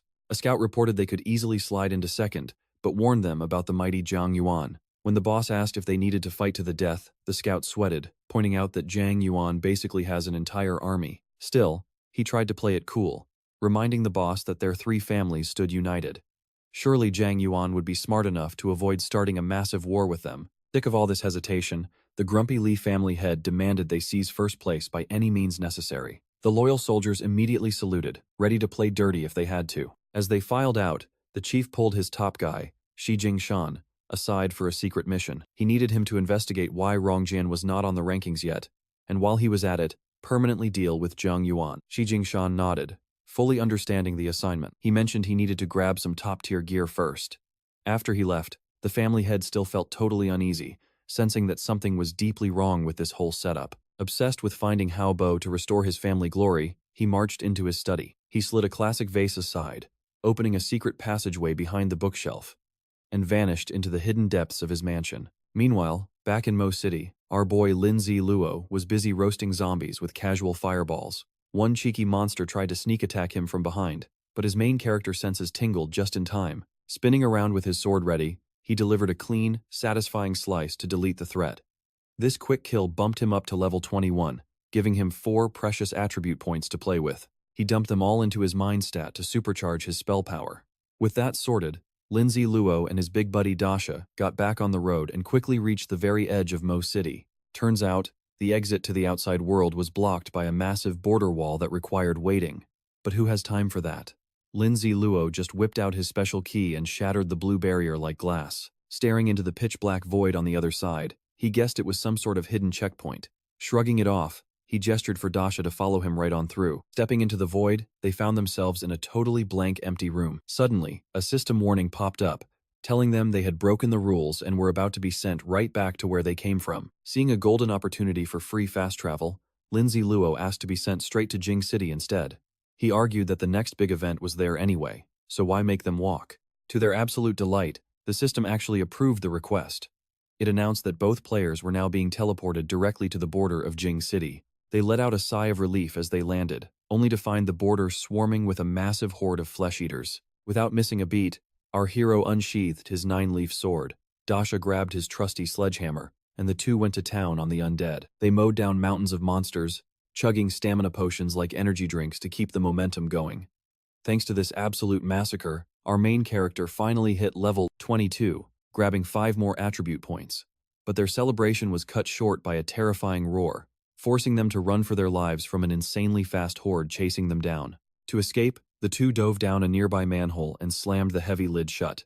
But during the chaotic scramble, Lindsay Luo accidentally nicked poor Dasha, forcing them to pause and wait for him to heal up. Talk about a warm welcome. The system clearly dropped them right into this nightmare to show that Jing City is going to be a completely different beast. Despite the chaos, our guy was feeling pretty good, seeing his core stats creeping close to 100. To push himself even further, he equipped a special ring, some bracelets, and a stat-boosting glove from his inventory. He knew these cursed items might have some sketchy side effects, but he needed that sweet power upgrade. Next, he handed a spare spatial ring to Dasha, giving the big guy his own inventory space to carry potions and snacks. Fully geared up, they decided to lay low and wait for daylight before moving out. But in the meantime, another player spotted our hero and ran over, eagerly asking if he was planning to participate in the upcoming local event. When Lindsay Luo nodded yes, the guy was absolutely thrilled and suggested they team up. The guy thought Dasha's stony silence was a bit weird, but Lindsay Luo just explained that his big buddy was the quiet type. Since our boys had slept right through the system announcement, they really needed this guy to explain what was going on. Leaning in close, the guy whispered that this event would completely decide the entire future of Jing City. He claimed he got the inside scoop directly from a childhood friend who works for the ruling families. This got our hero thinking. Have the government and the three ruling families establish some fake peace just to figure out who gets to run the show. He remembered that in his past life, Jing City was the very first zone to be completely pacified, while everyone else was still screaming for survival. Back then, a ranking system run by the government and the military decided who held the real power, along with the three great families, dictating who got the final word.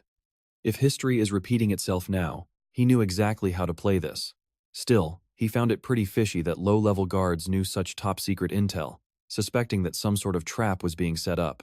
Playing along, Lindsay Luo thanked the guard and offered a sweet discount on his resource cards as a thank you. He priced them at 90 gold coins each, which made the kid ecstatic, since they usually sell for over 100. Talk about major main character charity. Just like that, our boy easily pocketed 270 gold coins for 3 quick cards. While they made the deal, some female players watched with literal hearts in their eyes. One of them bashfully asked if she could get the same discount. Lindsay Luo politely explained that the low price was a special reward for the guards' helpful information. Though they knew they did not have the insider gossip, he still offered them a solid bargain of 95 coins each, which was honestly still an incredible steal. Eager to bypass the overpriced city shops, the girls happily snatched them up. Smelling a massive business opportunity, our hero loudly announced a 1-hour flash sale, offering stacks of resource cards for 95 gold coins apiece. The helpful guard watched in awe, thinking this guy was some kind of selfless saint. Little did he know, Lindsay Luo only lost his previous Medal of Honor because he was completely broke, and now he was aggressively farming cash to secure this city's medal. After a very profitable hour, our greedy hero and his pet zombie Dasha headed out. Meanwhile, a scout warned his boss that the duo might be walking straight into serious danger. The boss just laughed, pointing out that Dasha is currently ranked in the top 5, so they can clearly hold their own. He added that the Leopard faction sent 2 men, and they should assemble for the class change event. He figured that even if the big guy was strong, he could not handle a whole crowd, making him the perfect target. But suddenly, the mysterious hooded boss casually eliminated Xiao Shu, muttering about how disappointing he was. He wanted to see how many fools would follow the Leopard and take the bait, but he was mostly intrigued by this mysterious Lindsay Luo, wondering who could make a top-tier powerhouse follow him like a puppy. Shortly after, a young kid ran up to Lindsay Luo, begging him to wait. He warned our duo to be extremely careful walking around the city at night since high-level zombies were everywhere. Offering to lead them to a totally safe shelter, the kid urged them to follow him. But right then, Lindsay Luo detected multiple stealthy presences closing in and told the boy to run.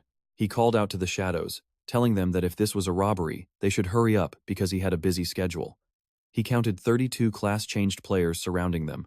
The thieves sneered, claiming they could not escape after doing business on their turf. They demanded half of their nightly earnings and all their leftover cards, warning our boys to hand over the loot quietly or things would get extremely painful. Grinning, our hero materialized his sword, making it clear he was not about to just let some random thugs mug him. Complaining about the wasted time, he pulled out his blunt dagger, ready to unleash 200% extra damage. Before Lindsay Luo can even make a move, Big Idiot unleashes a massive surge of energy. He charges forward in a total rage, smashing his sledgehammer right into an enemy and shattering his teeth. Watching this go down, their furious leader screams at his gang to swarm them and torture both of them. Lindsay Luo laughs it off. Sure, these guys changed classes and feel tough after slaying basic zombies, but they just ran into the 2 strongest humans in China. With a quick flick of his jagged dagger, he easily ends one of the thugs. Next, he conjures his water magic to form a strange barrier, catching the attackers completely off guard as the liquid energy strikes them. It doesn't actually hurt them, but it proves he commands elements. He casually asks if they still want a piece of him. Feeling insulted, the big bald leader roars for both of them to be completely wiped out. Lindsay Luo coats his blade in a glowing purple aura and unleashes a wide sweep, slicing through multiple attackers in an instant. Right after, another heavy slash tears through even more of their ranks. One survivor stands frozen, absolutely terrified by Lindsay Luo's one-hit power. He screams a warning to his crew, but it's too late. The hero sends his sword spinning through the air, dropping another man instantly. Catching his sword, Lindsay Luo asks if anyone else wants to keep going. Instantly, several thugs drop to their knees, begging for mercy. They whine about having families to feed. Lindsay Luo smiles. Sparing them is easy, but it's going to cost them. A guy named Li Haobo steps up, swearing on his own relatives that they'll cooperate if he lets them live. The gang quickly begins piling up their gold and gear for our hero, but the massive bald leader quietly tries to slip away unnoticed. When he gets caught, he crawls back shaking, promising to give up every single coin. But Lindsay Luo just looks at Big Idiot and tells him to leave no one alive. Right on cue, The pet zombie swings his sledgehammer and crushes every last thug on the spot. The few survivors from their faction vow revenge, pointing all their hatred at the deceased bald leader. Up on a nearby rooftop, a hooded figure watches the whole slaughter, whispering that things in Jing City are about to get wild. The stranger pulls a gun and fires a shot into the sky, a loud blast that instantly puts Lin Ziluo on high alert. Sometime later, survivors gather at the massive gates of the Jing City safe zone. Lin Ziluo is actually impressed. Building a fortress like this in under a month is a real feat. But there is a catch. The guard post requires real identification, which means both he and Big Idiot are bound to get flagged. Knowing that any rushed construction has to have some massive security flaws, he searches for another way in. Sure enough, an hour of scouting leads them straight to a hidden entrance. Slapping on their masks, the duo slips through a small door hidden behind a crumbling wall. Once inside, Lin Ziluo tells Big Idiot to find a local map, and the obedient zombie sniffs out the exact layout in seconds. Studying the layout, Lin Ziluo zeroes in on the local gymnasium. That's where the city's massive solo combat tournament is about to kick off. While sneaking around, they overhear some local kids bragging about making it to the top. They keep mentioning a powerhouse named Zhang Yuanzhang, who was recently named general. Word on the street is that the general hasn't been feeling too hot lately. This immediately grabs Lin Ziluo's attention, because in his past life, things went down differently.